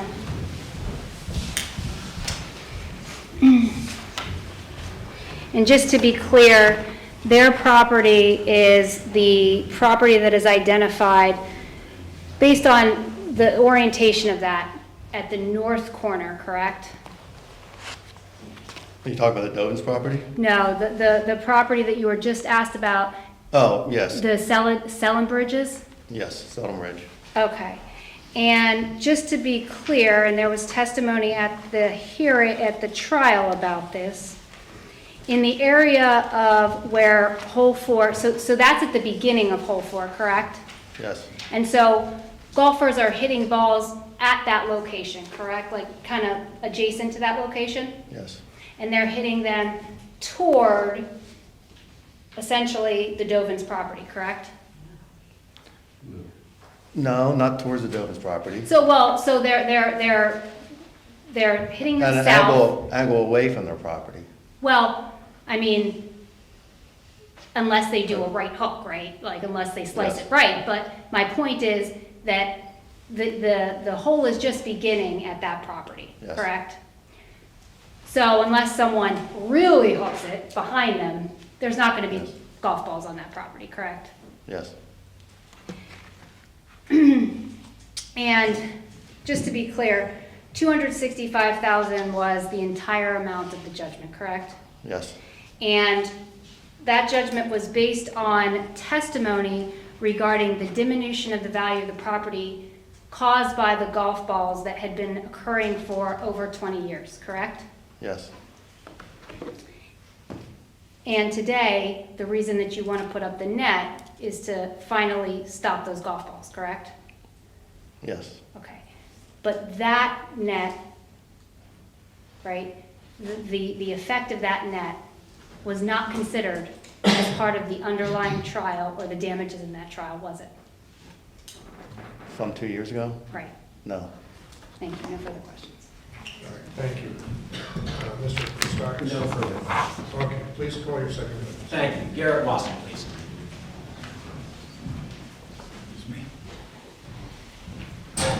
Your name, sir? Do you swear the testimony you're about to give will be the truth, the whole truth, and nothing but the truth? I do. I'm going to ask you to state your name first, only ask them to spell it. Garrett Wasson, Garrett, Wasson. Thank you. And Mr. Wasson, just for the record, did you hear Mr. Pearsall's testimony a few minutes ago? Yes, I did. And were you hired by Honeybrook Golf Club to design a solution to stop the golf balls that we've been discussing tonight? Yes. All right. Referring you to what's been marked as Exhibit A7 in the packet there next to you, is that your curriculum vitae? Yes, it is. All right. So, Mr. Wasson, what's your occupation and place of employment? I'm a golf course architect for Wasson Golf Design. I'm the owner of the company, and I'm in New York. And do you have any academic background that assists you in that endeavor? Yes, I have a bachelor's degree in landscape architecture from Cornell University and a master's degree in golf course architecture from the Edinburgh College of Art. How many golf courses have you worked with to help design those courses? I couldn't tell you an exact number, but hundreds. Is it common, or have you ever worked on zoning variance applications before? Yes. Okay. But have you ever been admitted as an expert in one of these kinds of proceedings in the No. past? Okay. For the board, I would offer Mr. Wasson as an expert in the field of golf course architecture and design. His CV is at Exhibit A7. A copy's been provided to Ms. Morrison, and I would invite her to conduct additional voir dire if she would like. But I think his CV speaks for itself. Attorney Morrison, do you have any opinion about his qualification as an expert? I have no opinion regarding his qualification to testify to the design of a golf course. Okay, I'm going to recommend the board that the board recognizes Mr. Wasson as an expert in golf course design. Thank you. Mr. Wasson, what did Honeybrook Golf Club hire you to do? They hired me to look at their fourth hole in order to meet the court order to stop golf balls from going into the neighboring property. And when you say the court order, just to be clear, those are the orders at Exhibit A5, is that right? Is that, yes, yes, yep. Yes. All right, and when you were hired, how did you go about getting started? It started with a phone conversation of what their problem was, and they sent me the court orders so I could read through them. They also sent me maps of the property showing the golf hole as well as the neighboring property and what the issues were. From there, I made a site visit and came out to the golf course. We looked at hole 4 extensively, from tee to green along the property line, along with the adjacent golf holes. And also the neighboring properties, just kind of drove around the neighborhood a little bit. And then from there also got into the zoning ordinances and what it would take in order to solve the problem of golf balls leaving the property. And did you review the conditional use decisions and other decisions that Ms. Morrison entered as exhibits earlier as well? Yes. Yep. Once you understood the parameters of the problem, what solutions did you consider? I looked at a bunch of different options, from changing hole number 4 and how that would affect the playability of the golf hole, as well as the impacts on other holes, and how we could modify other golf holes to help make changes to number 4. And then we also looked at the option of a net. And talk a little bit, if you could, about how you go about designing and balancing the alternatives, right? A net versus reconfiguring the golf club. Talk a little bit about how that works. Right, so looking at the routing of the golf course, hole 4 plays parallel to the property line, and then there's other holes that are parallel to it. So in order to make changes to hole 4, we had to start getting into other golf holes. And that started to become an issue because of the space and getting tight between the golf holes and keeping safety corridors between the holes for the golfers that are on the course. So that's why we looked into the net, because the center line of the golf hole wouldn't have to change as much. We'd still decide to shift the center line of the golf hole and move the green. But that didn't get into the other golf holes, which would, getting into construction, shut down multiple golf holes instead of just number 4. So the net was the best solution. Okay. Now, when you said a moment ago that you looked at the zoning ordinance, and you reviewed the definition of fence under the zoning ordinance, right? And you came to the conclusion that this is a fence. Why is that? It's Objection calls for a legal conclusion. He's an expert in architecture. I've just admitted him as an expert in architecture. You admitted him as an expert in golf course design. And That is architecture. not. That was what he was offered for, and I think the reporter could go back and read what he was admitted as. We're going to let him answer this question. Thank you. Can you just repeat that? Sure. Why did you come to the conclusion that this was a fence under the zoning ordinance? Because it is a freestanding structure. It is wood and mesh, and it's creating a separation between the properties. So just for the purposes of tonight, if we use the term net, that's interchangeable with the term fence. Is that fair? I'd agree. So after your evaluation, did you reach a conclusion about the best way to satisfy the court's injunction? Yes, so we looked at the option of putting up the net along with moving part of the golf hole, moving the green closer to the tee, shortening the hole, and also shifting the green further from the property line. It's about 100 feet further, so it's about 250 feet from the property line now. And is that the solution that you've drawn and depicted on Exhibit A8? Yes. And you prepared Exhibit A8, is that right? Yes, it did. Can you walk us through those changes in detail using that exhibit, please? All right, so there's the The two parts to it are the net component and then the moving of the green. So I'll start with moving the green. We shifted it back, the whole place about 550 yards existing.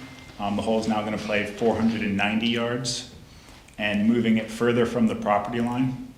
The hole's a par 5, so golf balls that are hit off the tee are landing, in the fairway, but then the second shot was the issue going towards a green that was closer to the property line.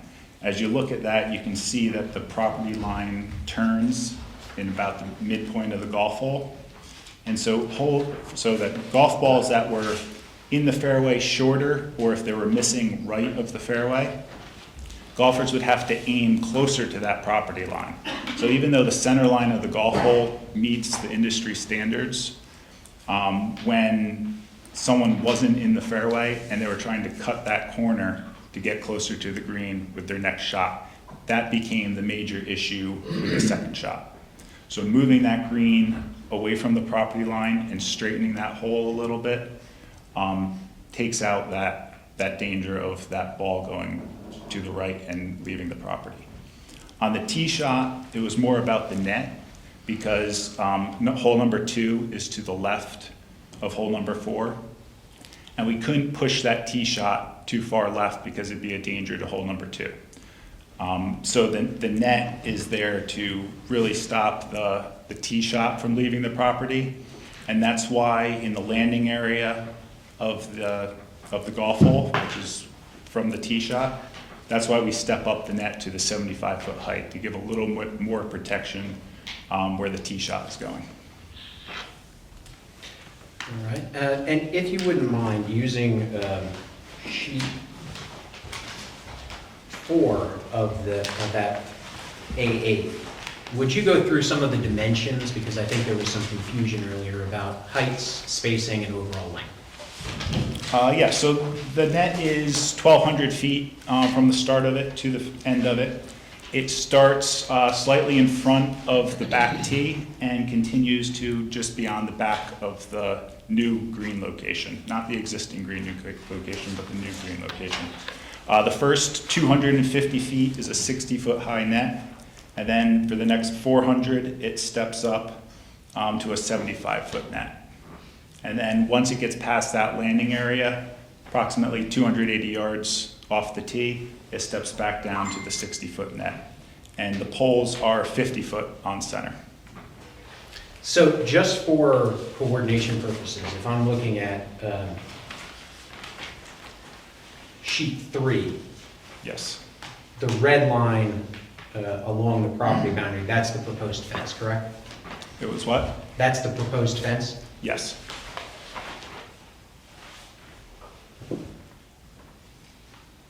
And there's a darkened sort of line there where the red line gets a little thicker? Yep. Is that the 75-foot section? Yes, it is.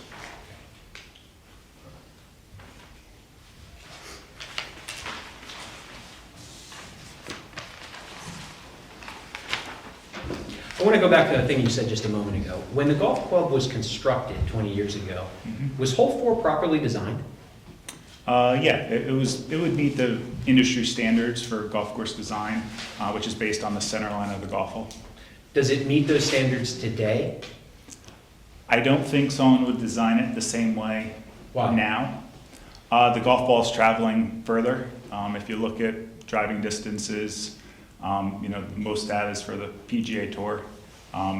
And, in 2000, I think the average driving distance was 270, 275 yards. And it's now close to 300. I think it's like 298 or something like that. So the golf ball is traveling further, and offline shots also go further. Gotcha. Would any solution stop 100% of the golf balls? No.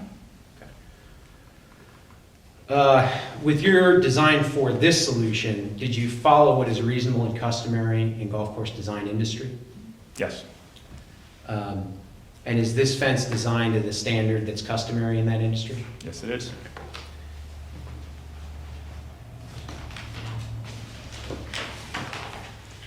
Referring you to what's been marked as Exhibit A9, what is that? Those are the specs on the netting. Can you step us through what those specs are and what they mean? Yeah, so it's the materials that are being used for the net.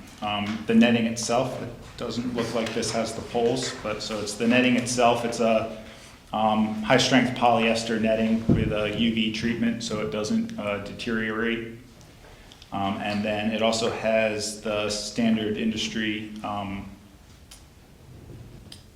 strength tests, break strength and burst strength, which is normal for all netting. It's not specific to golf netting, it's a netting standard. And it has a break strength of 100 pounds and burst strength of 300 pounds. Are those ratings adequate to stop golf balls? Yes.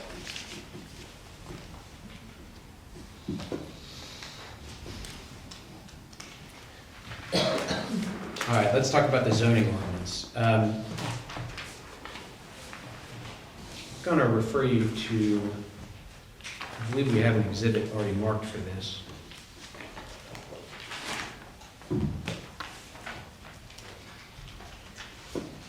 I believe this is 04. This is section 27907 of the zoning ordinance, so 05.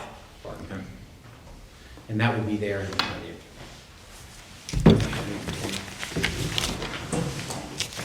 So how tall is a fence permitted to be under section 27907? 6 feet, and then if it's for, I believe, deer, it cannot exceed 12 feet. This was not for deer, right? It's Not golf for balls. deer, no, golf balls. And we mentioned that proposed height is 75 feet maximum, correct? Max, yes. Okay.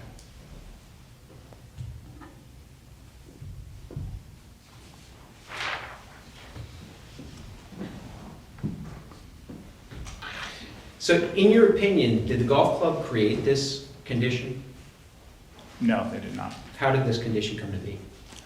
Just, I would say with the technology of the golf ball traveling further and equipment.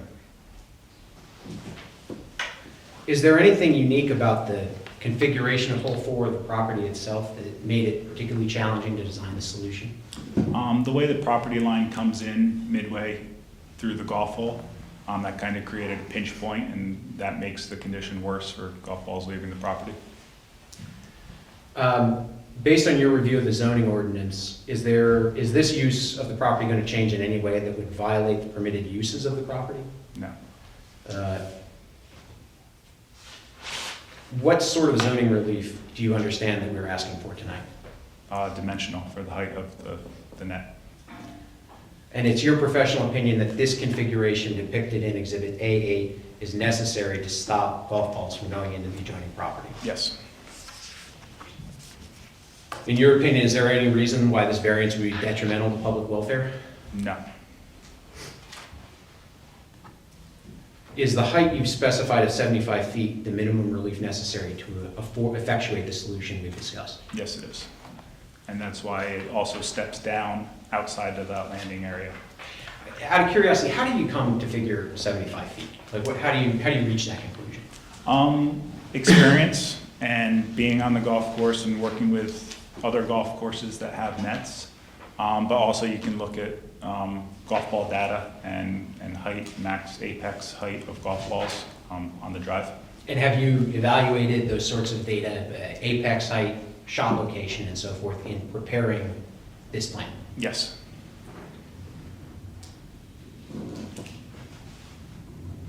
Is the location you've specified in Exhibit A8 the appropriate and necessary location for the net and the other improvements you've specified? Yes, it is. And have all the opinions you've provided tonight been formed to a degree of reasonable certainty in the field of golf course architecture and design? Yes. I have no further questions for this witness. Thank you. Attorney Morrison, do you have questions? Yes.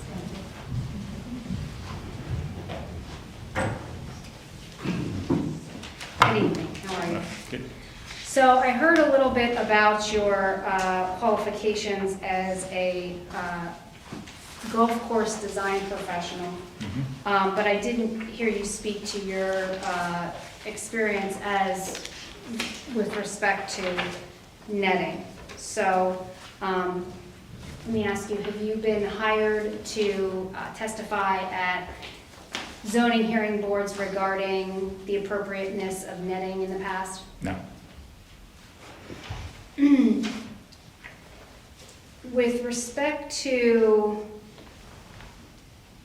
the situation currently, you were asked whether you thought the golf course created this condition. Do you Mhm. recall that? Yep. And you're familiar with the fact that the original design is known as a dog-leg right, is that right? Slight dog leg, yeah. Mhm. And that if golfers slice to the right, Mhm. that means that the balls are going to go from the tee toward the right side of the, and do you understand that that's where the Dovin property is? Yes. Okay. And so you weren't privy to, you didn't attend the trial, right? No. The underlying matter? No. Did you review the transcript? I read through it, yeah. Okay. Did you review the testimony which indicated I- that, Sorry, I guess I didn't read the transcript of the trial. I read the judgment. okay. Yeah. And even in the judgment, Mhm. it refers to testimony that was offered.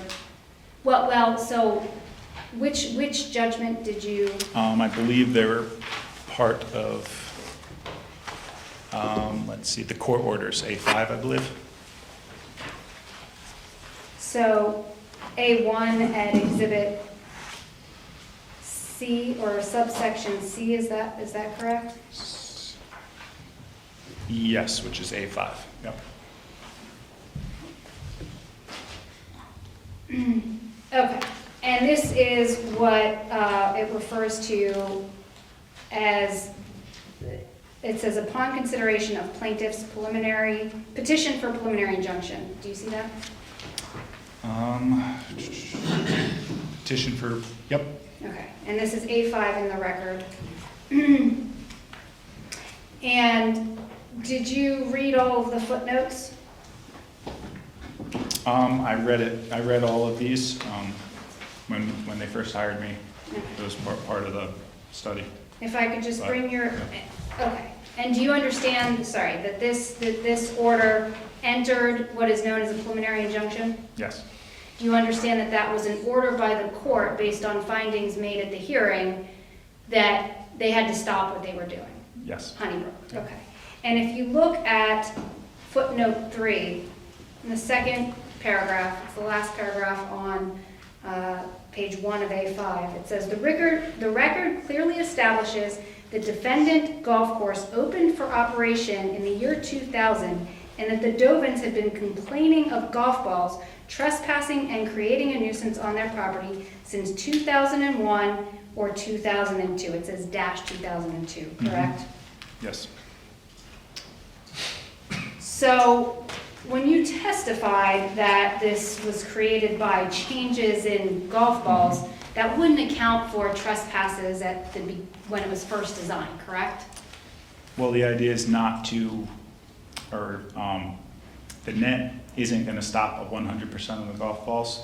So I think any design isn't going to stop 100% of the golf balls. So in 2000, I'm sure golf balls left the property. And I would think now it's more Okay, because of the equipment. and the great. technology. So can we both agree that the condition was created by the fact that it's a golf course? It's much worse because of the technology. Right, but I'm asking you, when the trespass occurred, it's because there's golf balls being hit on Yes. the property, correct? Yes, And you would agree that Honeybrook made the decision to make it a golf course? yes. they did. Okay. And I just want to be clear that the changes to hole 4 included shortening the hole from 550 feet Yes, yards. to 550. 490 feet. Yes, yards. Yards, okay, that's what I was, okay, yards. And that it also included moving the green 100 Feet, feet from where it previously was. yes, So, more or less, I guess we'd say the hole was shortened by 60 yards, is that correct? yes, And the green was moved 100 feet. yes. And for purposes of addressing the design issues with the previous design, did you feel that that was the greatest amount that could be done? As far as the golf hole itself? Right, like, could it have been changed to a par 3? It could have, yeah. Okay. And you indicated that with respect to the tee shot, Mhm. you couldn't move it farther to the left because hole 2 was located there, is that right? Yes, And that condition was based on the design of the golf course that was originally implemented, correct? yes, And you understand that Honeybrook decided to implement that design at the property? yes,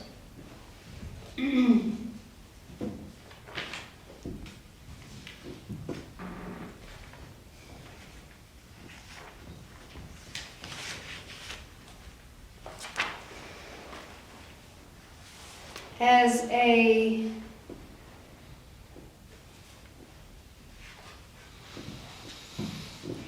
I'm sorry, one more statement that you made was that had to do with the property line coming midway at the midpoint of the hole 4, correct? yes, And that was based on the way that hole 4 was designed, correct? yes. Okay. A design that was implemented by Honeybrook, correct? Yes, to the center line, it meets the industry standards, the golf hole does, from that point to the center line of the golf hole. So are you familiar with what we talked about earlier, a golf ball trajectory analysis? Yes, Okay. And did you provide any documentation showing any golf ball trajectory analysis that you did in this case? documentation, no, it's based on experience. Experience. Okay, so you don't have any printouts or any simulations or anything that you provided in connection with this application to show the board what the golf ball, the potential golf ball trajectory would be, right? No, Do you think that that would be relevant to the board's consideration as to whether the net is effective? in my experience, that height is effective.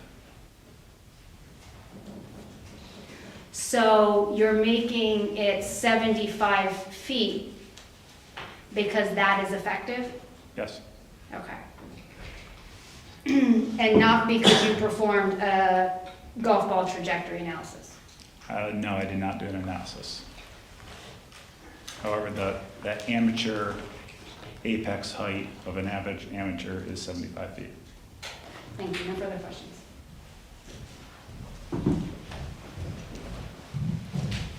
The applicant has no further questions, but we would ask that our exhibits be admitted into the record and rest. Okay, your exhibits will be entered, Thank you.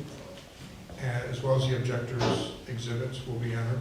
Yes, we do have a witness I also. understand, I'm just, the ones that you have so far admitted, I want to, because they came in with the witnesses of the applicant, I just want to cover that. Does the board have any questions for this witness? I do have one. Mhm. On past experiences with netting, you've done 75 on other ones, is that right? One other course we've done 75, and in different situations, other heights. Okay. 75 is like the max you've done now? The net was actually 100. However, it was because it was an elevated tee. The tee was higher than the landing area by 25 feet, so the effective height was 75 feet. I don't think there are any other questions, so let's move on. What's that? I think you want to leave them up here. Some next to this meeting. Okay, yeah. This I brought up with me, this was it.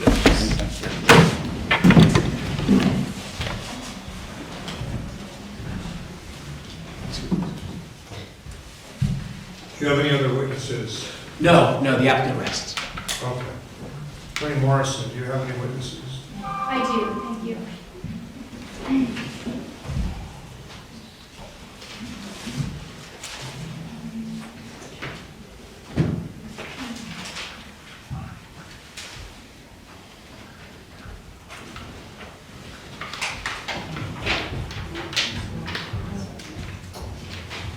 I'd like to call Marilee Wolf.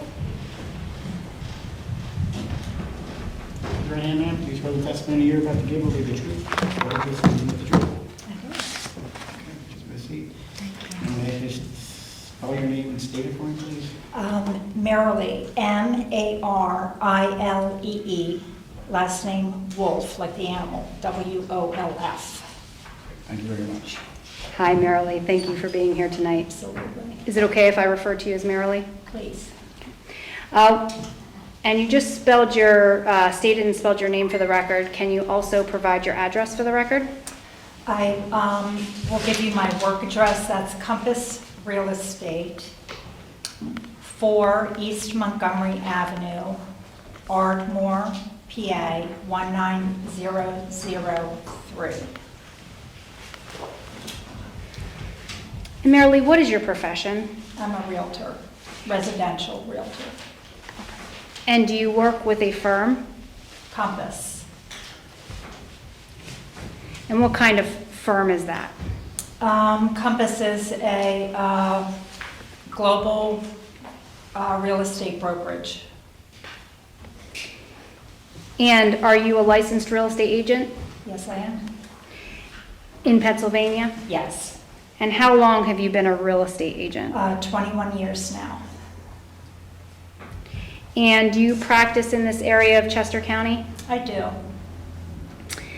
And you mentioned that Compass is or that you are a residential real estate agent. Does that mean that you focus in sort of residential situations? Right. Helping people buy homes and sell homes. Okay. And in that role, have you had occasion to evaluate features of a property or around a property that cause the property to be devalued? Yes. And have you had occasion to evaluate options for building at a property? Yes. Okay. And do you advise clients on these matters? Yes, I do. And are you familiar with the property belonging to the Dovins at 1750 Cambridge Road? Yes. Have you visited that property? I did. I visited the property on Saturday, and I actually walked the property. And did you meet Jean Dovin and Deborah Dovin there? Well, I drove. Looking at it on the map, it was deceiving. So I thought I'd be able to drive out there and just kind of take a peek. I kind of realized that I was going to have to walk the property, so wanted to make sure the Dovins knew I was coming because I didn't want to trespass. So as I drove up, I saw the daughter, and she called Deb out. And Deb showed me, because I wanted to be clear exactly where the net was proposed to go. And it did become very clear to me, and if I can, I'll say that it was much, much bigger span of land than it appeared, what I thought it was going to be looking at the drawing and map. Okay. I'm just not accustomed to looking at those kinds of drawings and maps, and I was glad that I went out. Okay. And so when you went out, the map shows it as a certain length, but on the ground, you got a better understanding of what it would Yes. actually, what area of land it would span. Yes, and And- it's big. And it's big. And when you went out there and were looking in the area where it would be located, could you see the Honeybrook Golf Course there on the other side? Yes, And did you review the application that's being presented tonight? yes, Okay. And you heard the testimony that was presented this evening? Yes? yes, Okay. And based on all of that, just so the record's clear, you have an understanding of where the proposed net would be? yes, I do. Okay. And how close the net would be to the property? Yes, Okay. And you're aware that there was litigation involving this issue with the golf balls on the property? yes, I do. And were you provided certain documents from that litigation from me? Yes, Okay. And specifically in connection with that review, did you have an opportunity to review an appraisal report that was generated by an expert hired by the Dovins during the course of litigation? I did review that, yes.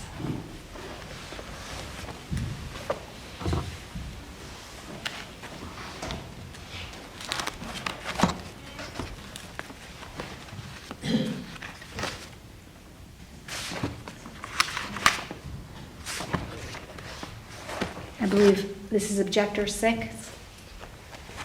Yes, that would be the correct number.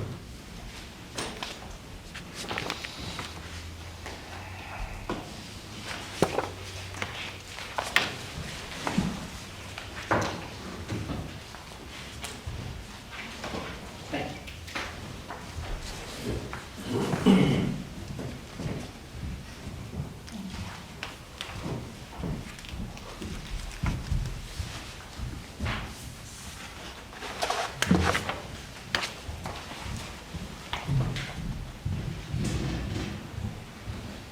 you.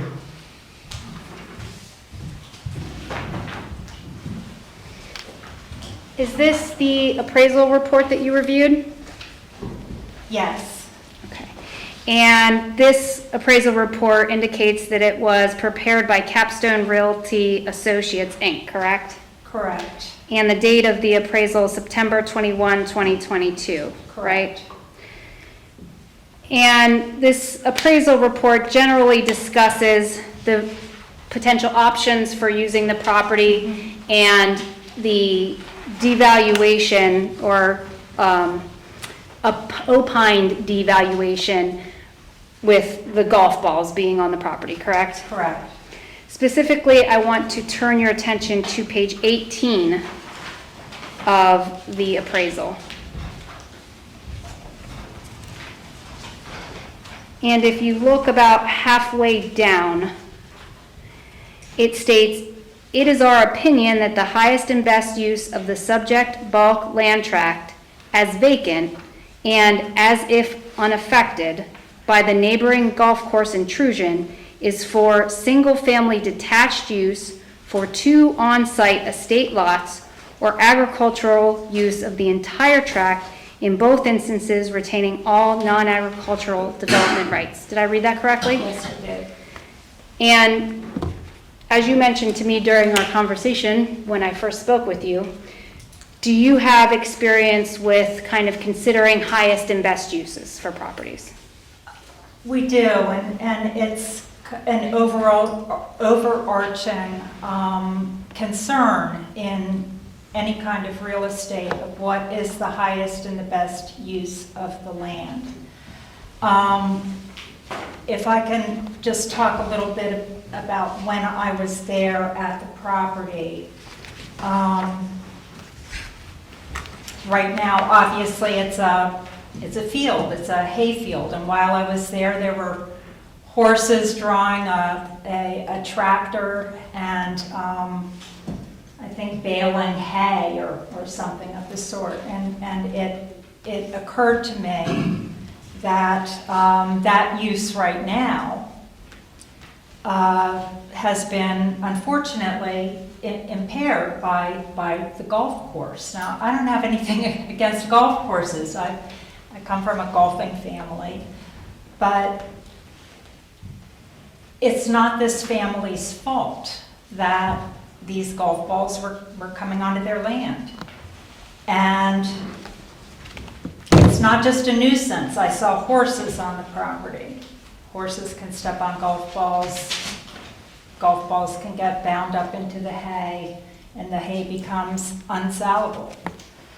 From the other perspective, while I was there, I was shown where, when long ago, decades ago, the family had envisioned and thought about building a home, kind of in the corner, close to where that hole number 4 is, and then having like a pond in the front. So that was a vision that they had for the future of their property. So yes, in highest and best use, we look at both what the current use is and how to best use it in that regard, but then also the future use of the property. And so I know people were kind of chuckling about, like, would this impede or somehow devalue the land having this net there? When you're looking at residential real estate, there are certain things that people don't want. And sometimes they will see something in the background on a Zillow picture or online, and they'll say, I don't even want to go to that property. Can you give some examples of what types of things you've A water specifically? tower, I've seen it with water tower in the backyard where, I bring people out to the property, the photos kind of conveniently crop that out, or, I don't know what they're called, the tall electrical towers that carry, they're 70, 80 feet tall. And train electrical tracks, lines. Electrical lines, yes. So those kinds of things will impact because people, especially, look, when you're in the city, that's one thing, and people are used to having all kinds of structures going on. In the suburbs and in the countryside, it's a different thing. And so, I think to myself, would I want that in my backyard? To some people, it doesn't matter, but it does narrow your buyer pool to have something like that at the property. And I think we're talking about a 75-foot. I would never refer to it as a fence. I'm sorry. That's a big net, and you can't see through them. I live near a Top Golf.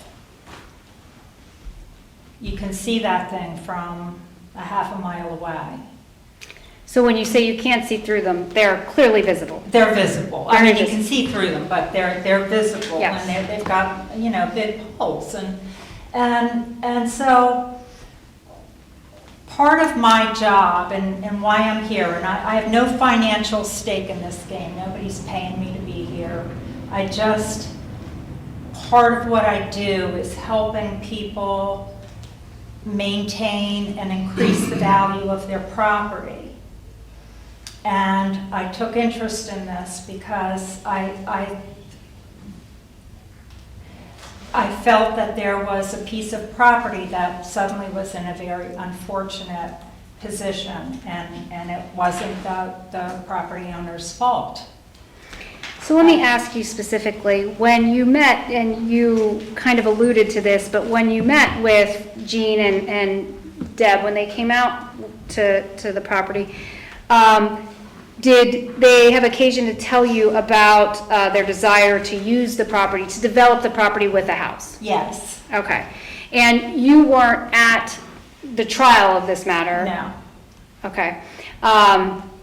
But in general, within the appraisal report, it talks about that potential use, correct? Correct, and it would have a much higher value as especially in this real estate environment and probably going forward for a while, to have it be developed either into positioning one estate with a large piece of land, or if it can be, I believe it can be subdivided into two, and have two estate-type homes on it. But when you talk about an estate home, like, what do you envision for that? And there's a whole aesthetic, there's an environment that goes with that. And if you have something that would be considered visually undesirable, it's going to impact the value. I'm sorry, it just is. Okay, and so in this case, did you have an occasion to evaluate whether you believe that the value of the property with the net, forget about whether there's golf balls, assume there should be no golf balls, right, on the property?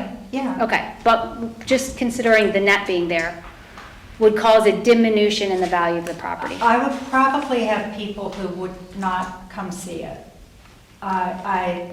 Or wouldn't get out of the car. If it were priced lower than a comparable home without that, then somebody might say, oh, wow, that's a great value, I don't care about the net, but it's all about pricing. And that opinion's based on your 21 years of experience dealing with properties and houses and various different features around properties. Yes. And did you also consider whether it would impair the development of the property? Yes. So where the Dovins, or Deb pointed out to me, they had envisioned for a couple, I guess, years of where they would place a house. It would kind of be backing up to the area where the net is. And the net, just as a thought, I don't want to forget to say, it seemed like really, really close to the property line. So there's an area where it's 10 feet off the property line? Yeah, like I don't know how, and I honestly don't know how these things get determined by a township, but I know there are setback rules. I don't know, like a fence is like 6 feet, this is 75 in some places. I don't know how that gets determined, but it just seemed really close. So then you say, well, you've planted trees and so on to try to buffer it.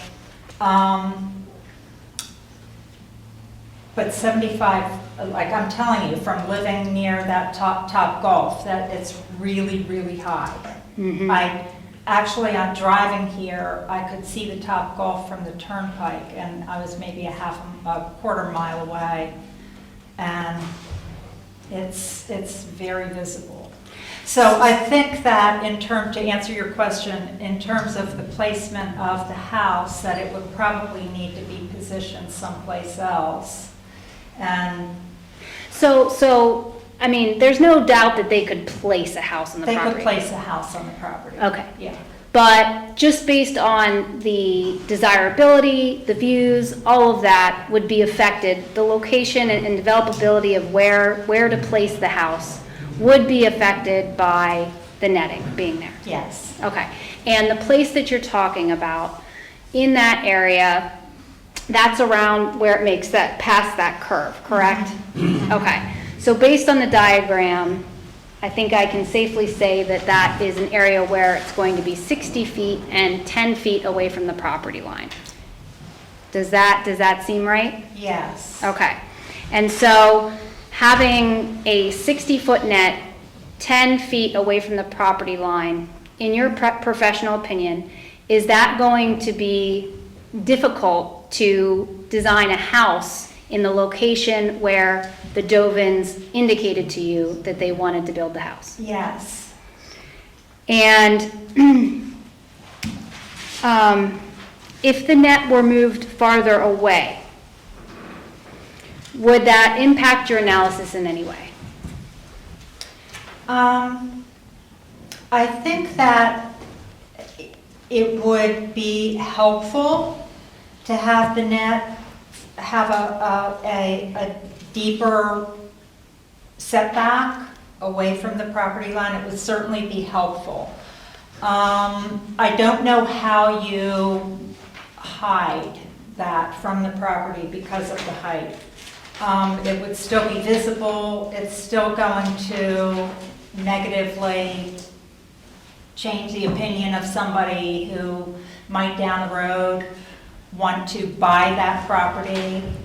I think that, and again, we have to think, I always try to think about real estate, not just current, but also future. So if the Dovins were thinking about building this house and living there, and they didn't care, and they put it in there, and then they went to try to sell the property, then they're going to have a problem. Mm-hmm.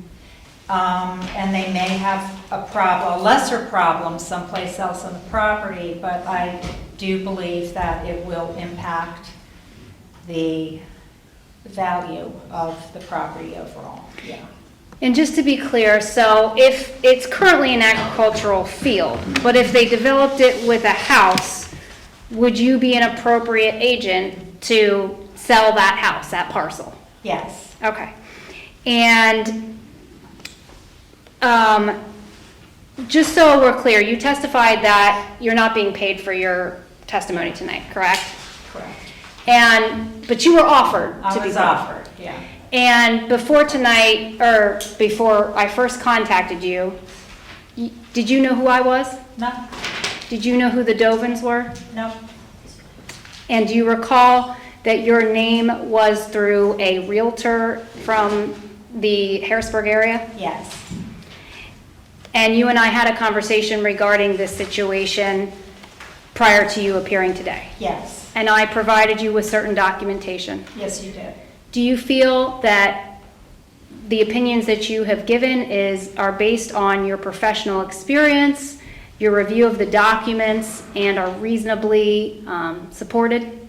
Yes, And do you believe that there is, you're not here for a particular end, correct? correct, And you made that determination independently? I did. Thank you, no further questions. Oh, wait, I strike that, sorry. Just to be clear, you didn't do a specific analysis of costs? I did not do an Values. analysis of valuation on this property, no.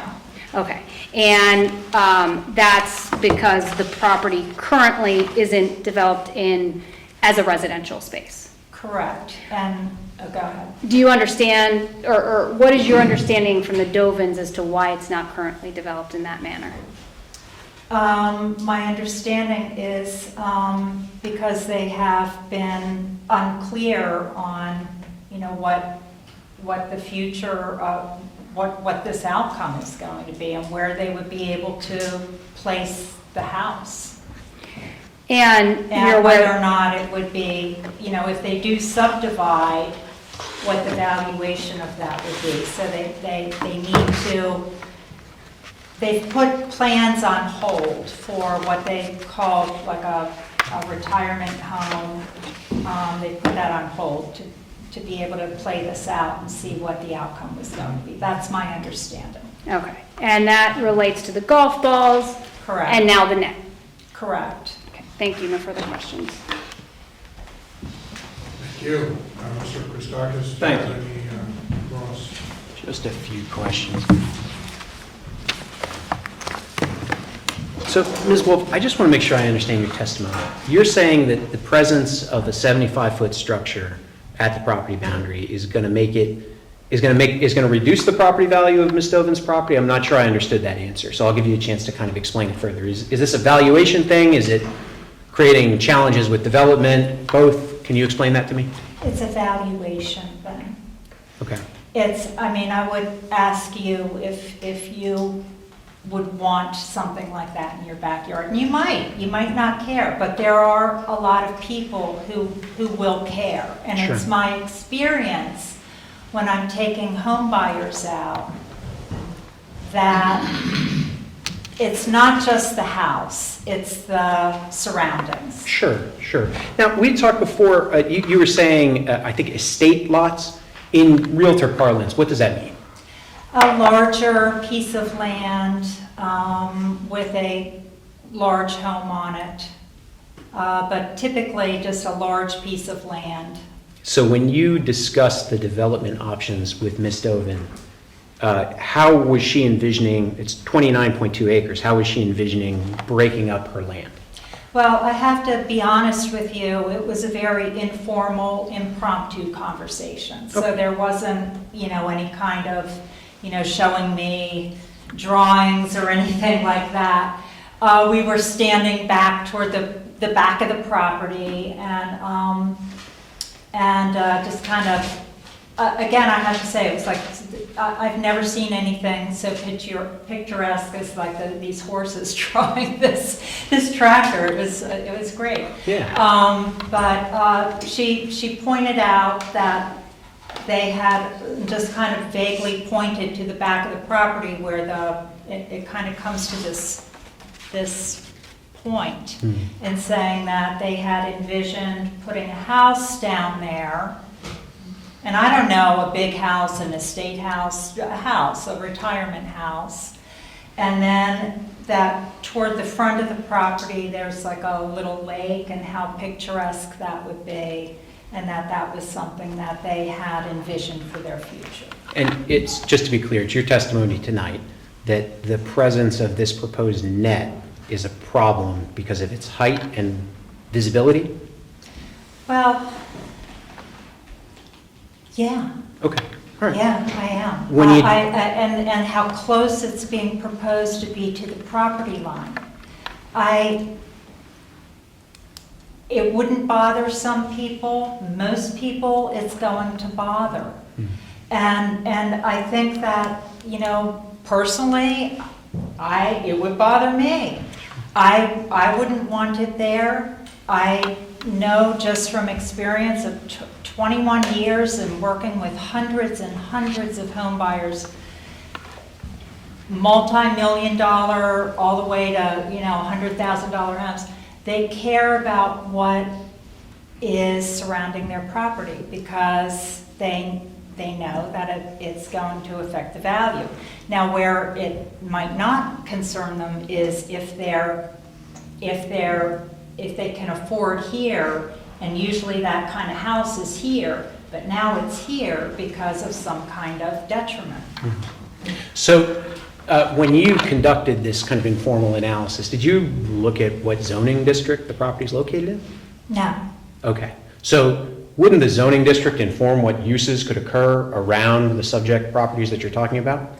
Well, that was a question that I had. Sure. But- So among them, would you agree that the presence of a dead animal composting facility would be detrimental to the residential uses that the Dovins are proposing on their property if located on the adjacent parcel? In an agricultural area, I'm not sure that would be.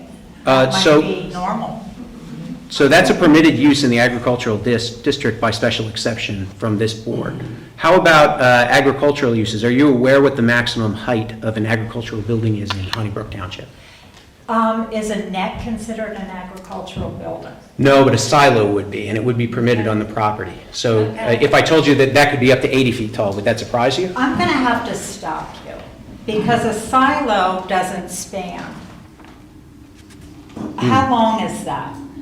I know I'm not the one who's supposed to be asking questions here, but a Right. silo is very different from that. So how many silos? That's a lot of silos. Well, it's a big property. So let's try, how about forestry and timber harvesting? Are those typically things that you see next to million-dollar homes? No. Okay. Well, it depends, because in Perry County, you might. It depends on the county and the land, I think that's fair. yeah.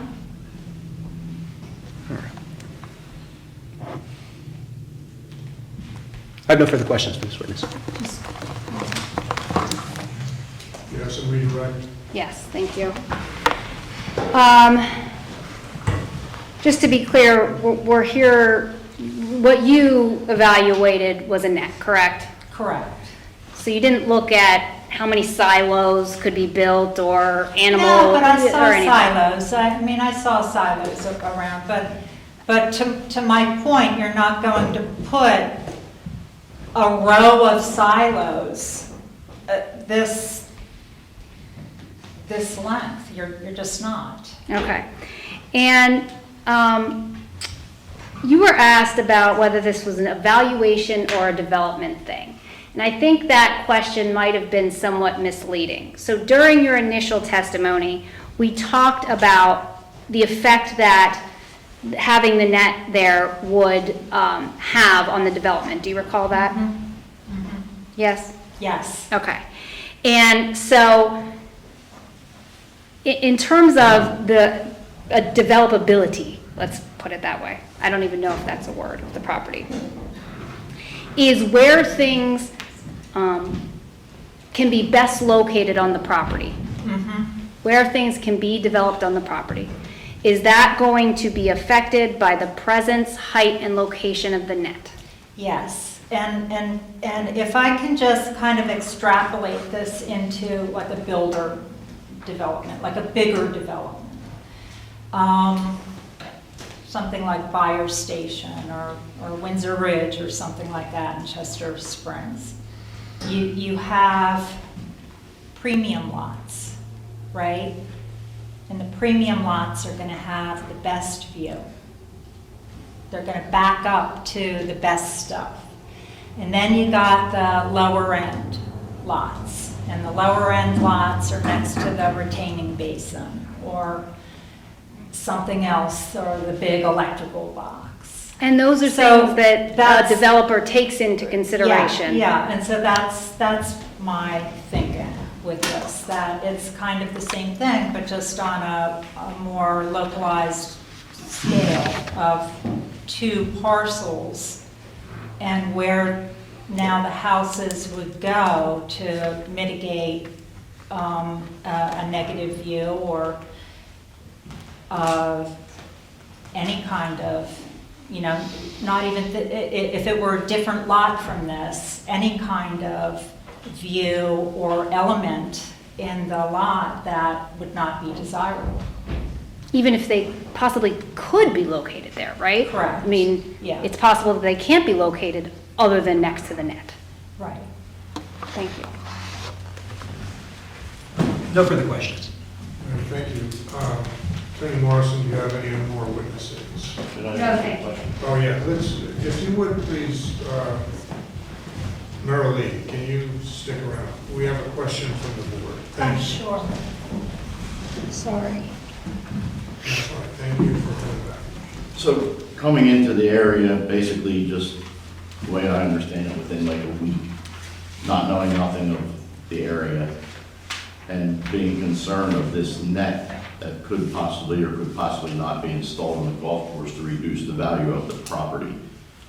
You had said estate homes, valuable $1 million homes, it's a visibility and a visual eyesore. Is there anything else in the general vicinity of this proposed estate home that would be considered a visible eyesore, in your opinion? Well, I don't think I ever said that I wasn't fully, familiar with Chester County. But that's correct that, this is new to me. I took an interest in it for the reasons I said.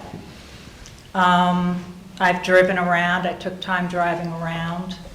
I was not, quite frankly, looking for other things like that. I didn't see anything besides silos that would have been about 75 feet. Nothing in your professional opinion that would be considered a visible eyesore within the distance of the golf course general mile area? Everything's pretty much uniform, houses all nice, you know, farms kept well. I mean, there's no other visible eyesores in your What are you opinion? driving at? I'm driving at a question for visible Okay. eyesores in the Yeah. general vicinity. Pretty good neighborhood. You live there? I would live there, yeah. Okay, just questioning you. Thank you. Any other questions from the board? Thank you, Marilee. I have, Oh, wait a minute, Mr. Reel? You had mentioned preferred lots. mhm.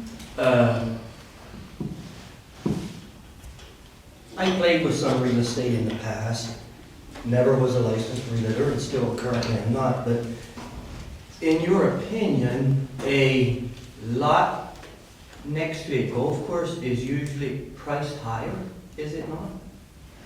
Well, you know, I thought about that because I actually have a family member who lives near Appleford.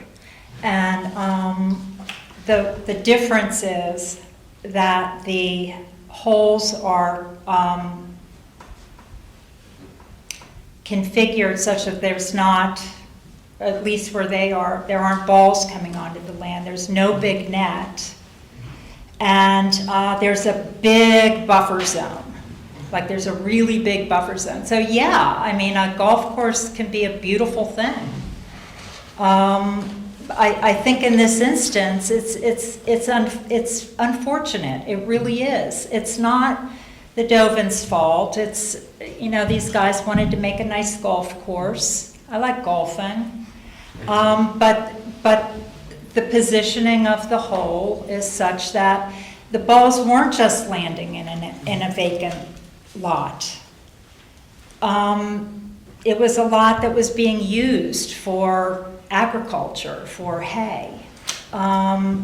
So it impaired their current use, and it is my opinion that it's the net. And I don't know what the solution is. Moving the net, certainly. Having a deeper buffer zone there. I know this gentleman's planted trees and is trying to mitigate it. I don't know what the solution is, but a 75-foot net is very different when you look out onto a golf course than just, you know, seeing the expanse of it. You've got big poles, and you can see the net, and Okay, that answers Yeah. your question. Thank you. Okay, just a couple follow-up questions. You were asked about eyesores within a mile of the golf course. So first of all, you were looking at the adjacent property, which is the 1570 Cambridge Road, right? yes, Okay, Yes. so you weren't evaluating anything on Honeybrook Golf Course? correct. Okay, and I think you testified when you first showed up that the scene was picturesque, as I recall. Yes, So when you showed up to the Dovin property, and we're talking about the property adjacent to the property for which the application has been filed, which is, you know, specifically in the variance language, you were looking at what you saw there, correct? correct. Okay. And so with respect to what's a mile away or even on a property across the street, that wasn't what you were looking at, right? Correct. Okay. And so can you safely say that there were no eyesores based on just being right there? Standing where I was, correct. Okay. And just to be clear, your testimony is that with the net, there is going to be an eyesore there, right? Well, I think that, yes, and the net is going to be visible from a very, very far distance. And that is without regard to whether golf balls come over onto the property. Correct. Okay. in your professional opinion, does the likelihood of golf balls coming on to the property potentially affect the developability or saleability of a property? Yes, And you heard the testimony that nothing's 100% safe, correct? correct. So when you're advising a client out at this property and there's a net and they say, well, is that net going to stop all of the golf balls? You're going to have to tell them, no, there's, Nothing's right? 100%, so people with dogs, animals, children, a lot of them just simply would not look at the property. Thank you. No further questions. Right. Are there any other witnesses that either party wishes to present? No, no further witnesses. All right. So if we're done with the testimony, do either of you wish to make any kind of a closing? By all means, please.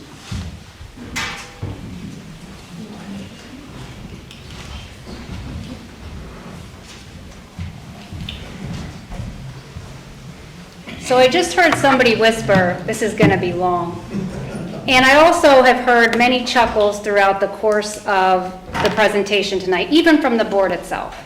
And the difficulty that I have with this is that the board here is supposed to be a neutral party, right? You're supposed to be looking at this application, comparing what is presented with what the ordinance and the MPC, the Municipal Planning Code, requires. And some people might find it funny that a 96-year-old woman, when she was many years younger, in the 70s, bought a picturesque property and wanted it to remain that way, but then 30 years later, a golf course came along and started dumping, all right, let's say it's 700 balls a year. 700 balls? The appraisal report that you have been given as part of these materials will show you the large span of land that these golf balls have covered. I would posit that if you're a golfer and you like Honeybrook or you're Honeybrook, you might not care. And in fact, you might think it's a terrible thing that the neighboring property owners, how dare you want to use your property as it is intended, or how you could possibly use it. Our golf balls are allowed to be a wasteland on your property. I mean, that's what was said at the trial, okay? And that is the sort of ambiance of this application. But the reality is, it's your job to ensure that property owners get to use their property in the way that it is intended. And that is not to have golf balls littering it, 700 golf balls, okay? And it's also not their fault that Honeybrook came along and designed a golf course that dumps balls on the property, okay? Like, that's what they did. And so, the fact that Honeybrook has to put up this net is so clearly a function of their use and development of the property that I posit this zoning hearing board has no choice but to deny this application. The section that we read, the criteria for granting a variance application include the hardship not being caused by the applicant. But it was here. There's no doubt about that. And there are no unique characteristics. There was no testimony about any unique characteristics that prevent this property from being developed in accordance with the zoning ordinance. It's not being developed as a golf course. That's what the expert testified. Oh, there's characteristics about this property that make it difficult to develop in a different way as a golf course. That's not what the law requires. What the law requires is that there be physical characteristics about the property that prevent it from being developed in accordance with the zoning ordinance. There are not. again, I would posit, they have met none of their burden whatsoever, not even one, they didn't even go through it.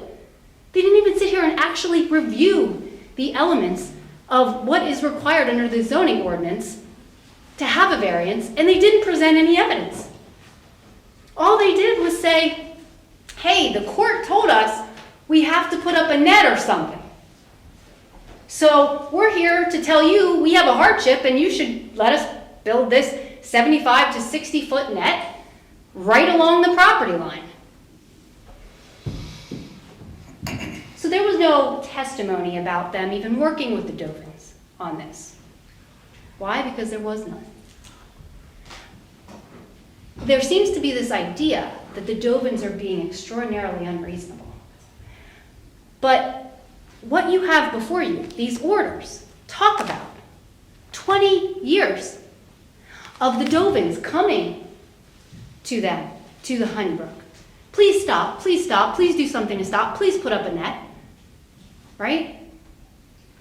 But they didn't do that. And so now we're here today. And just like everything they've done in the past, they want to cut the corners. They want to make it convenient for them. They're worried that their property is going to be devalued. By the way, that was presented at the hearing. Why do you think punitive damages were awarded at the trial? Okay? We want to develop our property in the way that we want to use it. We're a golf course. We should be able to do that. Basically, 1, 2, 3, 4 letters, the Dovins. Right? We don't care about their property value. We're stopping the balls. They should be happy. That doesn't change the fact that obviously having a 60 to 75 to 60 foot net, 10 feet and 25 feet from the property, are going to cause issues with valuation and are going to cause issues with their ability to reasonably develop the property as it can be developed. And that's in the ordinance. That's only one of the criteria in the variance criteria. So when I think about my experience as an attorney who has had to present these variances to multiple different boards, I don't see any way in which I have made the case, if I am Honeybrook, that would allow this board to grant the variance. So we have an issue with 1. We have an issue with 2. We have an issue with 3. We have an issue with 4. And I would posit with 5, the least modification possible. Their expert testified that, oh yeah, this is the minimum. But then he testified that he didn't do a golf ball trajectory analysis. First, you don't even know if it's going to be effective. Listen, they're everywhere. If you go look into it, a golf ball, it's not hard. Like, that's what you do. That's what you do when you're considering a net, okay? You do an analysis of what are the swings going to be? What are the balls going to be like? How are they going to flow? Okay, this is an area where it's going to be more. This is an area where it's going to be less. He said it was my experience. I came out, I looked around. Why didn't he do a golf ball trajectory analysis? Any reason? No reason was provided. But what he did say was, a 75-foot net, that's going to stop them. That's my opinion. My opinion is that the height, having a height of 75 feet, is what is going to guarantee that it's somewhat effective. That's the maximum height. That's not minimum. That's maximum. That's the exact opposite of minimum, least modification possible. So where's the evidence that they actually studied what the least modification would be possible? Goose egg. Goose egg on all of it. And it's frustrating for someone like me who has been with this for 5 years now, just asking, hey, talk to us. Give us a little input. Do things the right way. I'm not here tonight to be a nuisance.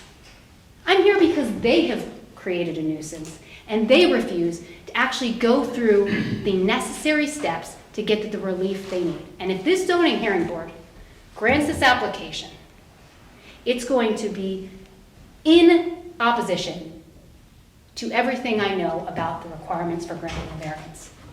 Thank you.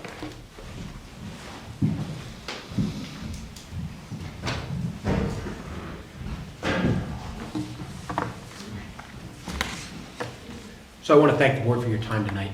I'll be brief.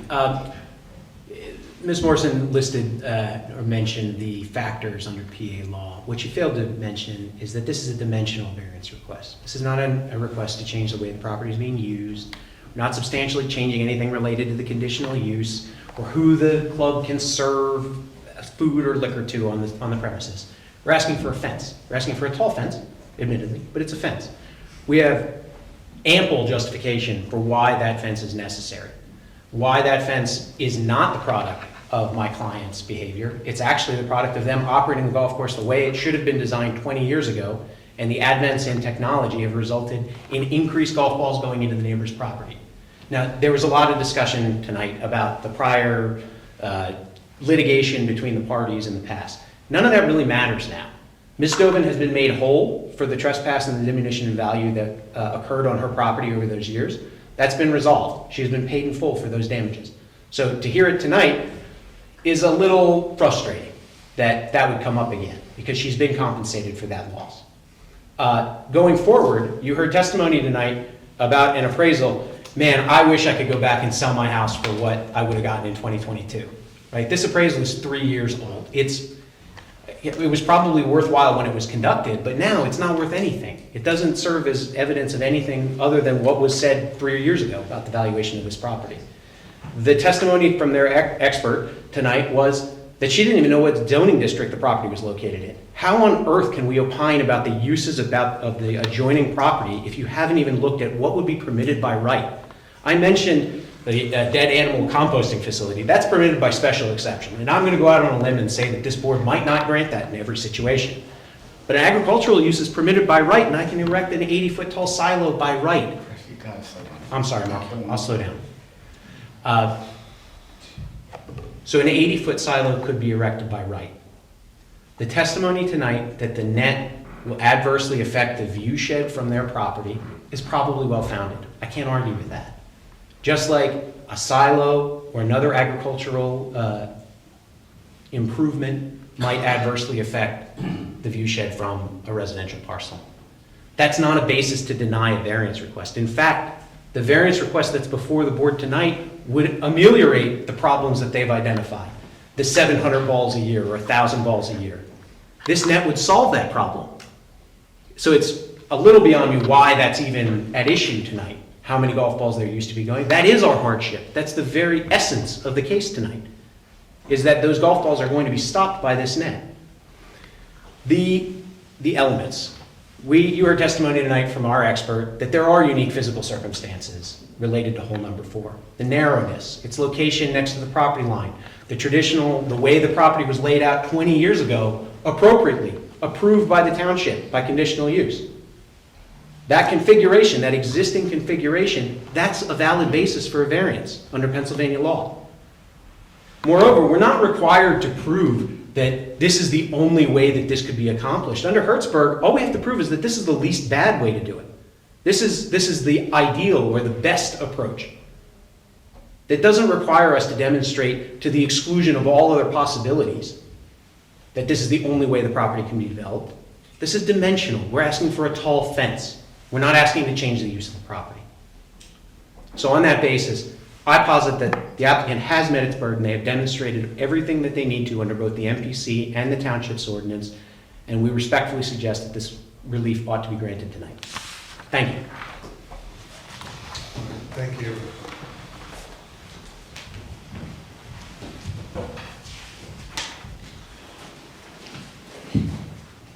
I'm going to recommend that we close the testimony, and all the exhibits will be accepted.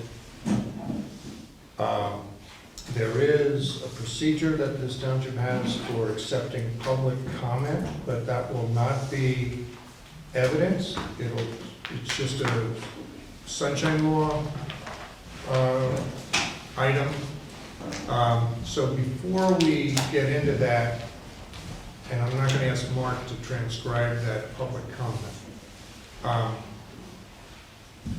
I just want to announce we have 45 days to render a written decision on this matter. Parties will have 30 days after that written decision is issued to appeal to the Court of Common Pleas if either party chooses to do so. Are there any questions about how we will proceed going forward? I see no questions. I'm going to ask Mark how long he's going to need to create the transcript for this. Couple weeks, 2 weeks. All right, that's fine. All right, we can meet the 45 days if you get it to me in 2 weeks. Yeah. All right. So, we're going to now ask if there's any public comment. Again, this is not part of the record. It is just a sunshine law requirement that this township chooses to accept public comment at the end of these hearings. Is there anyone who wishes to make any public comment?